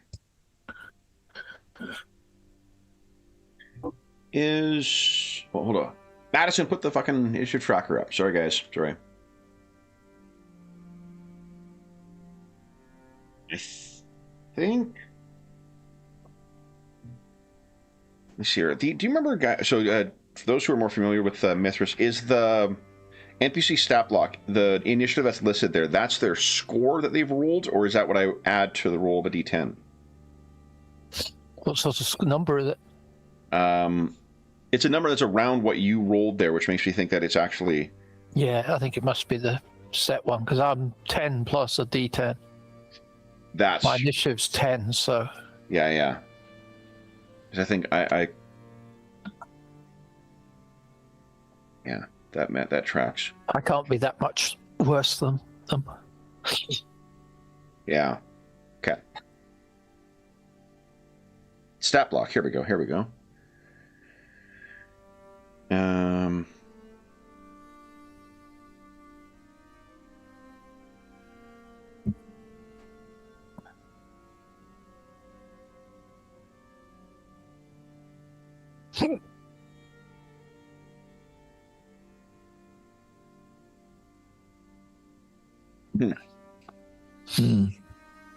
It's not there, really, is it? No, it doesn't. It's not super clear on what that's. Here we go.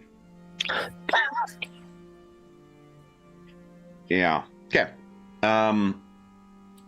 It does say initiative bonus in the stat block. Yeah, like it refers to it as bonus, so it makes me think it's something that is added to it. But the looks like it. Stat block I was. Did you roll quite poorly there? No, I rolled a 7 and added to my base 10. Yeah. Huh. You'd think that was decent. Yeah. Yeah.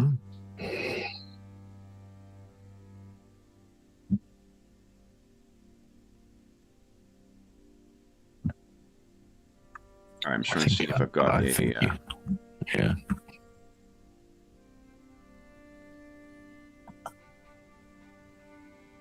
Oh, that'll do. That'll do.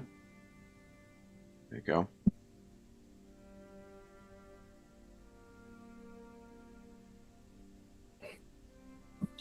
Hey.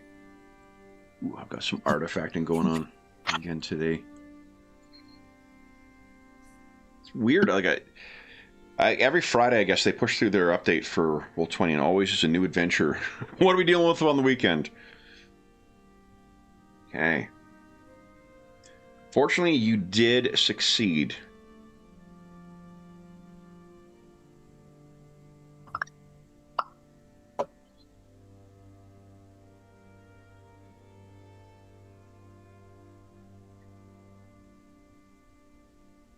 All right. Brendan, you were up first. So I think I will use my self-defense combat style to try and wrench that torch out of his hands. Ooh, so you'll move up to him first? Yep. Okay. So you're easily able to get up there, and then... let's see here. Because my self-defense, I just checked, is unarmed with unarmed prowess as the trait. So disarm opponent is a special effect you can go for, but is...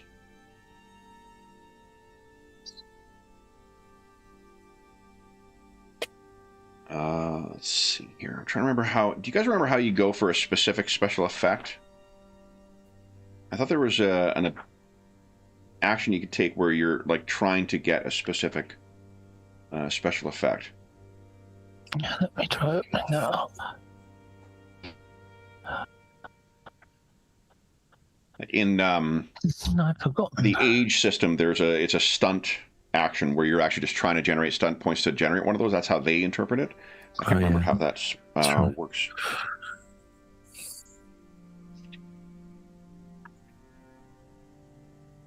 Combat round special effects. 94.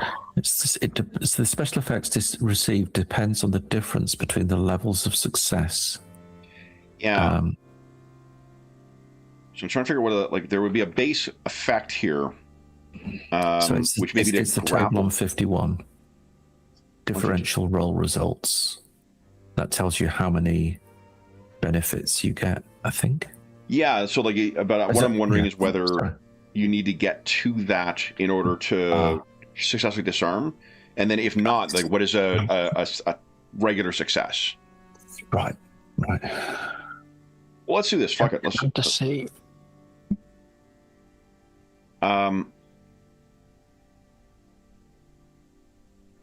Disarm opponent. I guess it just means that if you're think of it as in the narrative, if you rolled a tie, then you're just not able to get a grab on this person. If you do get the extra success on them to get a special effect, where you succeed, they fail, or you get a critical and they get a regular success, then you'd be able to trigger the special effect. But what's the base effect isn't injuring the person, I don't think.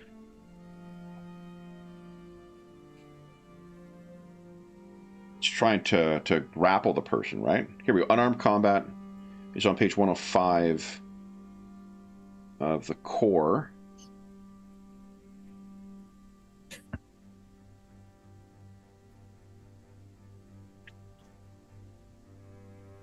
Yeah, because there's a special effect which does it, but as you say, that's the question of how we're supposed to... How am I supposed to get there? So grappling's on page 106. The attacker wins, then they establish a grapple, but if the defender wins, the grapple fails. And then on top of that, you can also imply a special effect, which would be disarming. The effects of grappling depends on the location struck.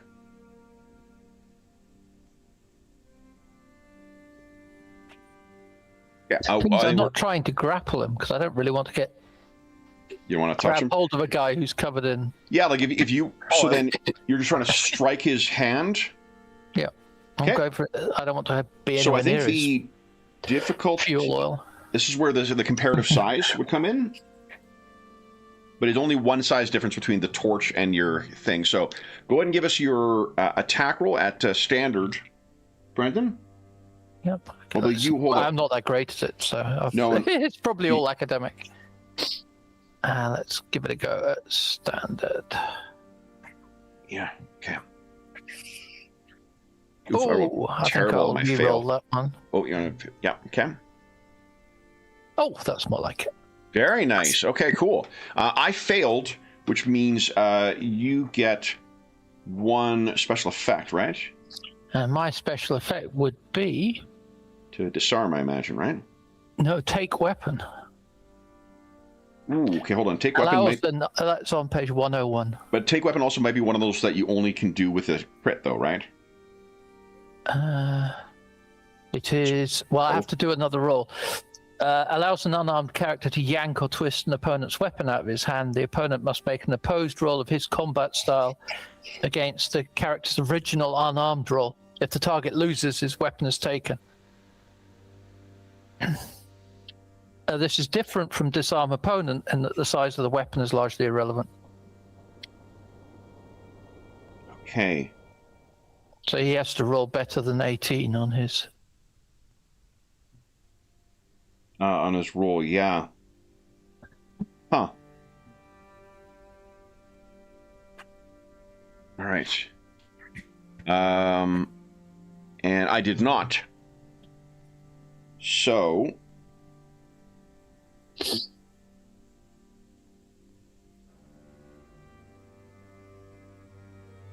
Only works on creatures up to twice the attacker's strength. Huh. Okay, so... you manage to get yourself in, you hit this guy and yank the torch out of his hand. His torch is now in your hand. I will just hoy it.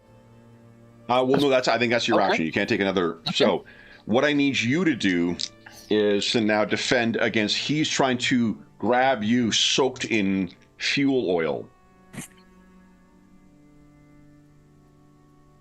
Felt terribly. Okay. So go ahead and give us your self-defense. Check again, Brendan. Oh, but that's a parry. If you want to avoid contact with him, you do need to evade. Oh, okay. But that will end up with you on the ground, though, I believe. I think when you evade, that ends up with you having to dive for cover. Now, it doesn't mean you need to use the torch. You could try and keep him at bay with your arm. And that's what I'm assuming you're doing with your self-defense. Is that right? Yep. Okay. Okay. So that was a fail. And you failed. I'll re-roll that one. Well, you okay? Go ahead. Spend your luck. There we go. Okay. Clean out of luck, but there you go. Yeah. So you have kept him at bay. Now this is. We've kind of been ignoring action economy, and by we I mean I have. So let me put this down here for you guys. All right, so I've used 2 actions thus far. You've used 2 actions thus far. So then, Brandon, what are you doing? Then I will hoy that. Remember, your green bar is your action points. Yeah, I was trying to change that. I would then hoy the brand as far as I can away. Easily. Go ahead. Just give us a easy strength check or athletics. All right, let me just get it. Right there. Athletics. Oh, athletics is dismal. Oh, yeah. Nice. Okay. Oh, wow. All right. So you managed to chuck it relatively far away. On his turn, he is...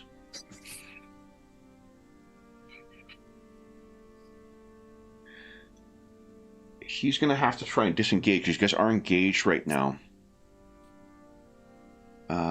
So it'll be a contested combat style check for him to be able to disengage from you. So I failed.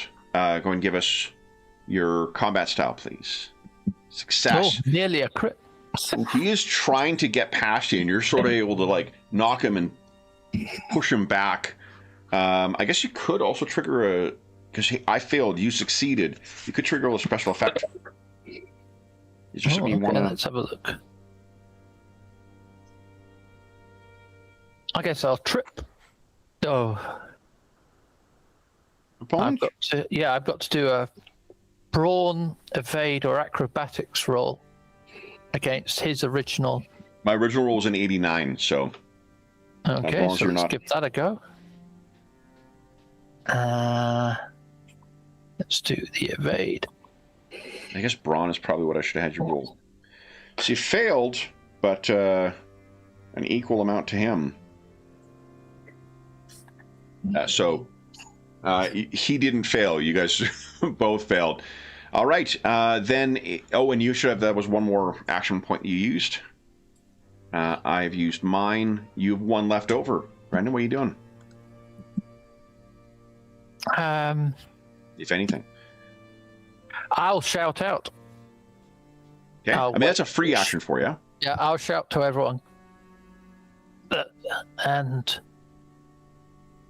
I'll try self-defense just to try and thump him clock him one behind the ear. It's 1d3 damage. I miss anyway. Based on what it says here. Okay, go ahead. I mean, you can hit him. Well, you threw the torch away. Yeah, I missed, so... Oh, okay. Okay. So, Emerus and Morven, you just heard a scream.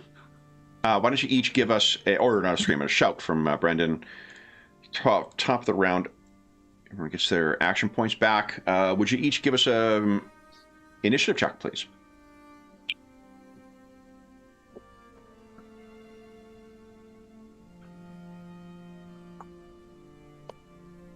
Nice. Nice. All right. Morven, you're up first. I sort of absently wake up, put my hand to the sword and put it through him. So if I can, or suddenly I'd leap up and move towards him. Okay, so what you would, I think, is taking a weapon. I think that's an action point, isn't it? Okay. I mean, I wasn't quite cuddling it, but it was certainly close to hand. We watched, my son was over for dinner last night, and we finished watching Night of the Seven Kingdoms with him, and it's a great bit where one knight drunkenly falls onto his dagger. He wakes up in the morning, he's like, "Oh, you old fool." Okay. Where... I think it's on page 92, ready weapon. Excellent, thank you very much. So yeah, so ready weapon, and then standing, is that standing from prone, move? Oh yeah, move action. So your first action, Morven, remember your green bar is your action points. First one is getting your sword ready. Next one will be standing up. Brendan, what are you doing? I will try and trip him by using my self-defense to try and get a Try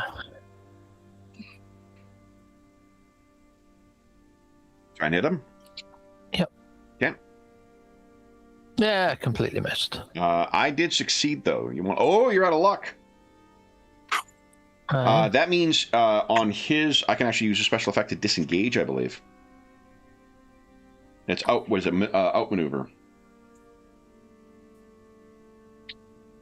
What is it called?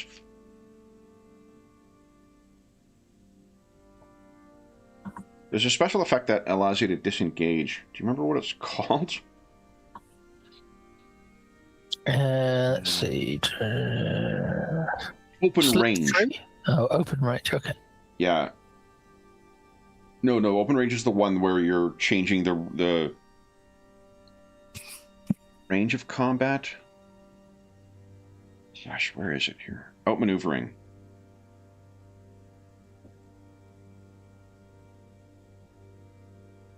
It's on page 104. No, that's not what I'm thinking of. Outmaneuvering is dealing with more than one adversary.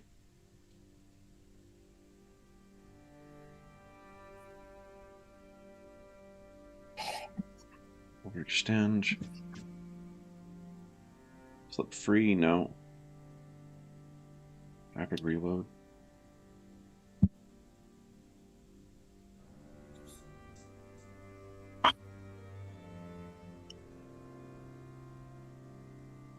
Huh. Withdraw. That's what it is. Last sentence. C7 rule. There you go. Thank you, David. All right. So yeah, he uses the special effect to withdraw, so he is no longer engaged with you. He slipped free as you're trying to knock him down, Brendan. Amris, what's your first action? Oh, Morgan, you've only used one action point so far.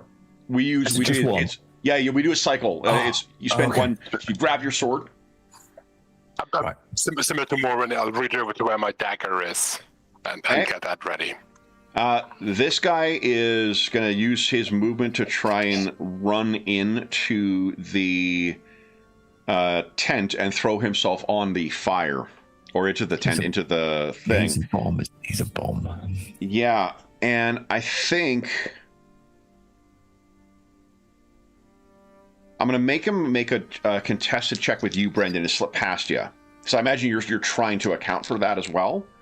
So give us I guess first off, do you want to defend against that, Brendan? Brendan? James? Oh, sorry. Yes. Yeah. Sorry. I thought it was going to be Morphin. I didn't recognize my own name. Yes, I'll try and trip him up or whatever as he goes. So that'll past. be an action point to make it contested. Yep. I did get a basic success. Damn. Okay, so he has slipped past you and is on his next action. He's going to belly flop onto the fire. Morven, there's a shirtless and oiled old man who has suddenly run into the tent here. I will try to cut him down if I can. Yeah, so I think that what we'll do is, I think it's just a matter of, because you're prone currently, it just increases the difficulty by 1. I think, where's our block? We don't have the same, like, Warhammer Fantasy block of modifiers. We do have... Not quite. Similar save. Here we go. Close combat, situational modifiers. Fighting while crouching or on one knee. Fighting while prone is formidable. I'm just not going to do that, am I? So rather, I mean, if I suppose that's what I've said I'll do, so I'll try that, I suppose. I mean, I think if I knew that, I'd probably just throw myself at him to try and... Now, do you have any... I mean, you do have 2 luck for 1. Do you have any... I don't think you have anything else to apply here, but let's see. So, give us a combat style check at formidable. What check, sorry? Combat style, because you're trying to whack this guy, right? Yeah, formidable may just change whichever that one here to formidable.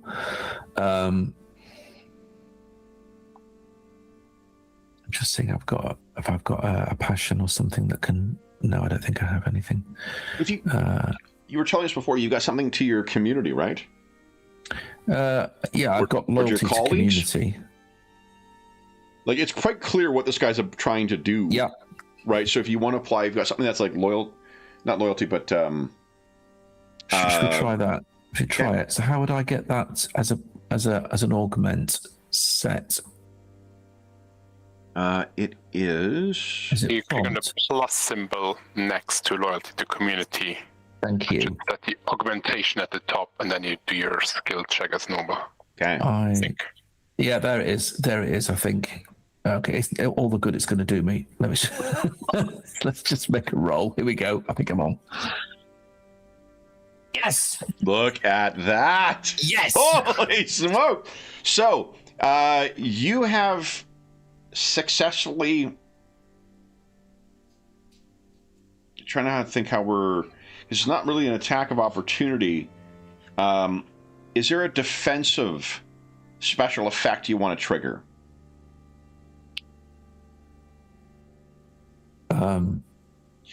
You could do, for instance, trip opponent. That's not. He needs an action to get in and like throw himself fully on there. If you want to trip him, it would trip him before he reaches there. Okay. That would be one option.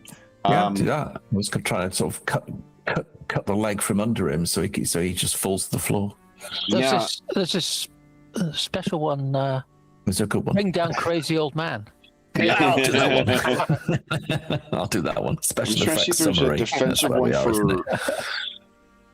Yeah, there's not really one for slashing. Select target. Stand fast. I mean, I could do something like choose location or something. So leg or something. The thing is, you're not attacking him, so you're not going to be able to damage him on this. What I'd be ruling is like basically with your success right now, you've hacked the sword down, so he's stopped and is not able to continue proceeding into the thing, and he's engaged with you now. Right. You also have an opportunity to select a special effect if you'd like. Yeah. No, that's just shield and bludgeoning. I was going to say bash or something, or. So there is one for. Is there one for drop foe? No, it's ranged weapons. Sorry. I think trip opponents. Trip opponent is definitely one that you could do. I'm just trying to see if there's one that will allow you to like get up to your knees. Maybe trip opponent then, yeah. Like one of them is circumvent cover, which is this whole. No, circumvent cover. There's one that allows you to duck up and shoot, and then like duck back down. Duck back is what it's called. Jesus Christ. It's like we were struggling to figure out what the move action was in Marvel yesterday. It's called move. So, all right, so because there's one called duck back that it involves sort of like situational positioning. If you wanted to, you stop the guy from throwing himself on right now. If you want to use your special effect to kind of get up to your knee, which makes it a hard instead of formidable, I'm cool with that. Yeah, we'll do that. I need to get up, don't I, really? So, okay. Yeah. So it was one more action to do make it a contested roll. But you are now up on your one knee. Brendan, this oily little guy, old guy just got past you and is inside. Morven just hacked a blade in front and seems to be springing up into combat. What are you doing? I'll run up behind and try and pull his legs from under him. Okay. He's going to contest that. Mm-hmm. So I got to fail. All right. I succeed. So, and you're trying to, you're trying to hit him, right? You're trying to kick his legs out? I tried to trip him. That's what I was trying going for a trip. Okay, so trip special effect. So then, what is it? He needs... He's got to beat 31 with Ron evade or acrobatics to beat 31. So he's going to succeed, but beat... he failed. Against an attack from behind, isn't he? Is he now? Oh, he is. Yeah, that's right. Yeah. So it'd be hard. Oh, it's formidable. Yeah. Formidable! All right. Then he is down on the ground. Well, Emrys, what are you doing? I will leap to my feet. That'll be one more. Make sure, try and get the habit, guys. When you're taking your action, reduce your initiative, your AP count by 1. Just because because we're spending it as you're also taking actions to make things contested and whatnot. When we get into messier combat, I know it'll be strange for me to have a massive map with a whole bunch of targets on it. It may be coming. You guys are pretty tough. So, Emers, sorry, what were you doing, Emers? I'm just leaping to my feet. Okay. So I think, yep, you Dagger are in hand, taking it all in. Okay. And this old guy's on the ground, and like the smell of the fuel oil and the reflection of a little bit of wan light in here is quite clear. All right, so on this guy's turn, I guess he's spending his last AP to get up. So he's up. Morven, what are you doing? Okay. Who is this, sorry? Morven. Oh, it's me. Sorry. Yeah, Well, yeah, actually, sorry. what I was going to do is, I was going to say was having got him down as he's trying to get up. I want to get the sort of pummel of my blade. Yeah. And basically try and knock him out if I can. So you can. Or do I just run him through? Yeah, no, I think that's fine because you're already engaged with this guy, so you could stand. I'm just trying to decide whether you can get up as well. Okay. Yeah. Right. So I don't know if that takes a. Here's what I'll say. You know what? We'll set the difficulty as hard. He's prone, so it's going to be formidable for him. And he. No, what am I talking about? He can't. He can't contest us. He's out of AP. So it'll be. You could spend an action point to stand, and then an action point on the next pass to whack him if you'd like, or just making it hard, and get yourself up and tune him in the head. I'll do that because I've got 2 action points left, and he's confident that he can do that. So. Okay. I'll try that. So I'm going to make it hard. Okay. So it'll be 1 AP for you to do this. Sure. Let me just make that roll, and then I will do the AP. If I can find where I am. This one here. That'll do. It's a hit. All right. And do you care where you hit him, or is the AP going to be spent to pick a location? I'll do a choose location if I can. Yep, And absolutely. the choose location will be his head. Is there a something on your sheet for pommel strike? There probably isn't, is there? Sorry, I'm just trying to find the that is weapons. Okay, so there it is, longsword. No, I'm just thinking narratively what I would do. no, that's fine. I think it's D4 or something. D4 probably because a D3 is unarmed, and the only question is whether you've got a strength bonus. That's a good question. Good question. I'm looking. Damage Let's say mod 1d4. Like a dagger and a long sword or a long knife are 1d4 plus 1, 1d4 plus 2, respectively. 2d4? 1d4 is your strength bonus? Yeah. Yeah, so 2d4 then, please. Yeah. Okay, let's make a quick roll. Just straight onto the chat. Yeah. 6 in the head. Yeah. So he's unconscious. Right. Okay. Then we can drop, because he's not going to be contesting anymore, we can drop out of initiative order. But the rest of the room is now kind of up in a stir. What do we see with you guys immediately as the initiates are trying to come to terms with what's just happened? Let's drag him away from the fire. Okay. It's a little slippery. We'll go outside to see if there's anyone else or anyone watching. Sure. Would you give us a...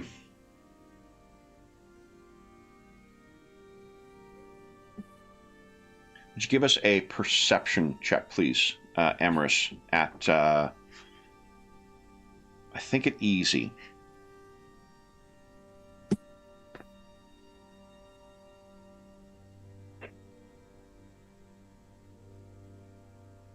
There's a bit of, in like the immediate neighbors, there may be some folks who are sort of, you can hear the sound of them stirring in their round houses. The thing that distracts you is the sound of buzzing flies nearby. You, I believe, have a ability to upgrade your willpower by 1 already, right? Yes. That's one of your pulp abilities. So upgrade that. You also get +8 from Brendan's stirring speech from before. Give us a willpower check with those modifiers, please. Is there a way of adding the +8 just temporarily? Good question. Doesn't seem to prompt for a modifier. I think if you want to pick a skill you've got that's around 62, and you can also set your augmentation at the top. Right? Oh yes, you can just set it, can't you? That's you can set it, and then just hit refresh after the. Willpower. That's the way. Yeah. Man.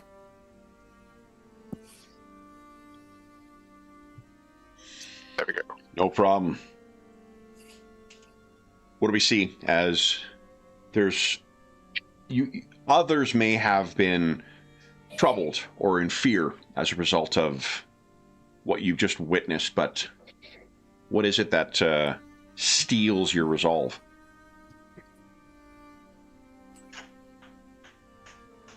I think he'll have like some kind of a medallion to Nunos somewhere, which he sort of grasps, and having his companions at the back. He will take some steps back into the hut, away from the buzzing. But he I'm won't, brave, flee. not He'll stupid. Yeah. Not foolish. For once, Okay. he'll step in and he'll say to Brandon, I think your buzzing visitor is here. Brandon, you and Morven having pulled this guy back, one of the initiates finally, who is up, says, "That's old Neil." Someone from the community. He was working for the enemy. He was going to try and burn us out. His body has all the markings of the flux on it as well too, and there are. It could be your imagination, Brendan, but some of the bruisings and discolorations on his old, shirtless top, oh boy, they do seem to be similar to those symbols that you saw marked in the earth from where that person was watching. Tell me, did he go to Sheridan's? They all sort of look at one another. One of the guys, one of the younger kids, who's an initiate to it, his eyes are really big, and everyone kind of looks over at him. One of the other initiates says, "Irvin there, he's kin to Neil." And this kid's got to be like 12 as an initiate. And his eyes are wide, and what he manages to, with sort of physical prompting from one of the other older boys, is he finally spits out, he died. Weird, he died.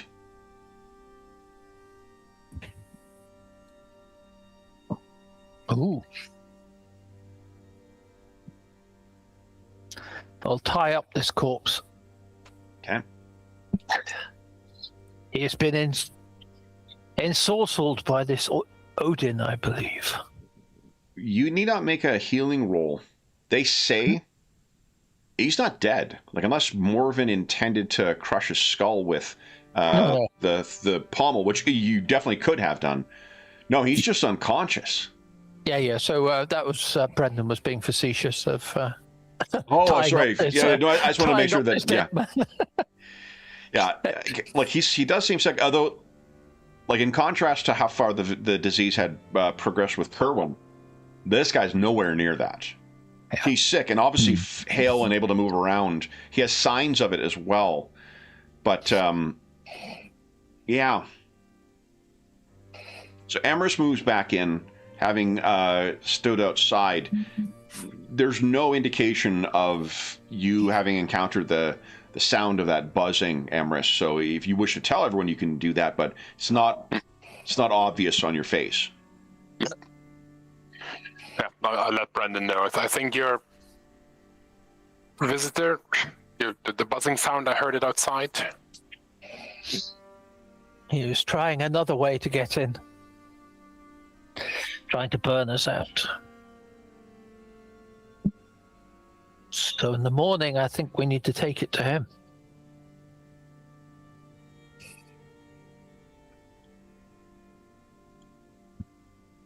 Is he getting desperate? Well, each of his attempts has failed so far. But I think he will just escalate. Morven, what you might think? Are you the only one who's got battle training in battle? I don't know. I've got law, strategy, and tactics. Oh, okay. Yeah, I don't have any of that. Okay, so what you might think of then, just because you've been thinking this in terms of a battle and praying to the Lord of War and whatnot. Like, they don't have unlimited forces. There was a joke made earlier about, there's only 30 of them, Morven, you can take them. But they don't have unlimited, like, there's only a certain amount of the community that is aligned to them. And from what you've heard, the Sheridan and Brother Orin came alone with Sheridan's retinue, but his retinue is like 5 or 6 men. So you're perhaps speaking to your desperation, Brendan. You're not wrong. Like, this is using up some of his forces, as was killing Kerwin, if that's what happened. He wants you out of the way, Brendan. He wants you out of the way. All of us. Well, maybe, but especially you, I think. Obviously not powerful enough to attack you the way he attacked the previous druid. You're the real threat, I think, Brendan.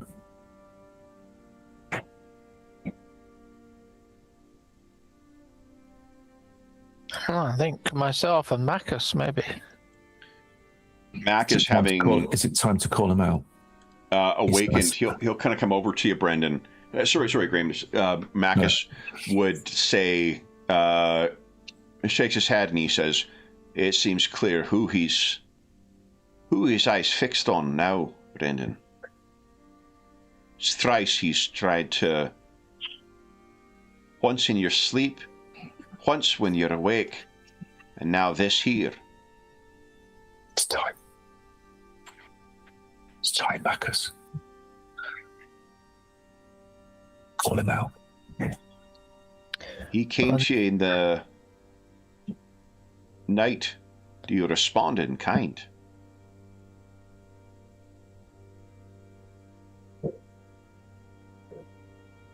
It seems he's strongest at night, however. Should we not attack him when he's weakest?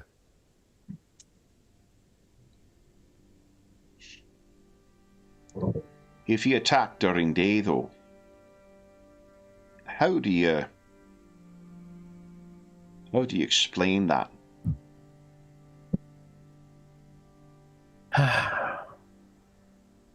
But to this point, do we want some help from Lord Regan's men to deal with the earthly parts of this? I spoke with the ancestors of these folk, and they are split among them. Those that lean to Regan and those that lean to Sheridan. And I think that reflected amongst the people here too. And while we know the truth of what evil that they are working on these fine folk, the rest are ignorant to it. And it speaks to the power of the white worm, the white dragon, that the ancestors cannot see this alien thing buzzing amongst their kin.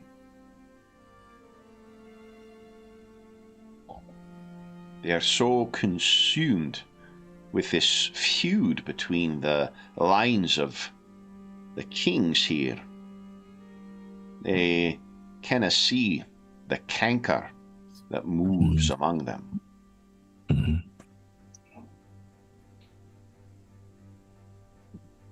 If you are to right the wrongs of what besets these people, you may be on your own to do so. Ah, well, as they say, God helps those who help themselves. As do the spirits, Brendan. As do the spirits. They can't help themselves, though, can they? Eh, Brendan? Once the canker takes them, the flux, whatever it is, whatever power consumes them, they're no longer themselves, I reckon. They're taken. They become just like those puppets. Have you shared your theory of the flies representing the growing, presence of death, Morven? I might brave it. He's cautious because he doesn't want to. He doesn't want to sort because he knows that the realm of the spiritual is not really his strength, and he's with very spiritual men in this case who understand things far better. He doesn't want to come across as like too stupid, but I think he probably will mention it at this point. He'll say, "It's like it is like the flies that gather on a battlefield, where there is death, an ending." Stronger the extent of their domain, the stronger they become as well. Oh, yeah. Yeah. The more this sickness spreads, the stronger this thing may be. Yeah. Yes. I think it no coincidence we were brought here at this time. While Lord Reagan may not have an avenue of attack on this thing, we can right this wrong for him.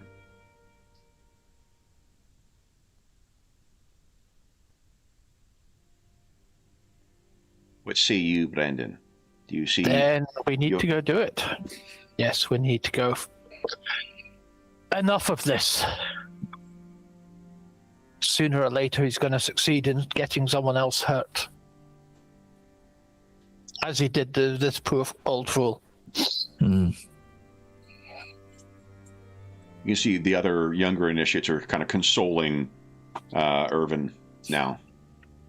This guy's probably like an uncle or, great uncle or something like that to him. Then, what do you guys intend on doing? Do you want to rush off a bit now? What was that, James? You broke up a bit. Now we will. I think the canker has got him. The canker has hit the tubes and wires that make his internet. Sorry, James, you were breaking up a bit there. We didn't quite catch what you said. We will. Can you hear me? Whoa, I heard that. Try again. James, try again. Yeah, just, do we want to go now or in the morning? Oh, let me type it. We can hear you now. Sorry, James. They're just thinking. That came through clearly finally. We should strike now while the body is on the fire. Oh, that's close to what I meant.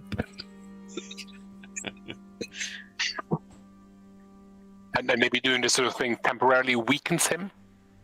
Maybe it's distracted, weakened. Maybe he'll make a counter attack right away. Yes. Yeah, Brendan, you remember like when you struggled with this thing on that first night you encountered it. You can feel both of you were being affected and weakened by the struggle. So clearly, like you, there is a limit to its strength.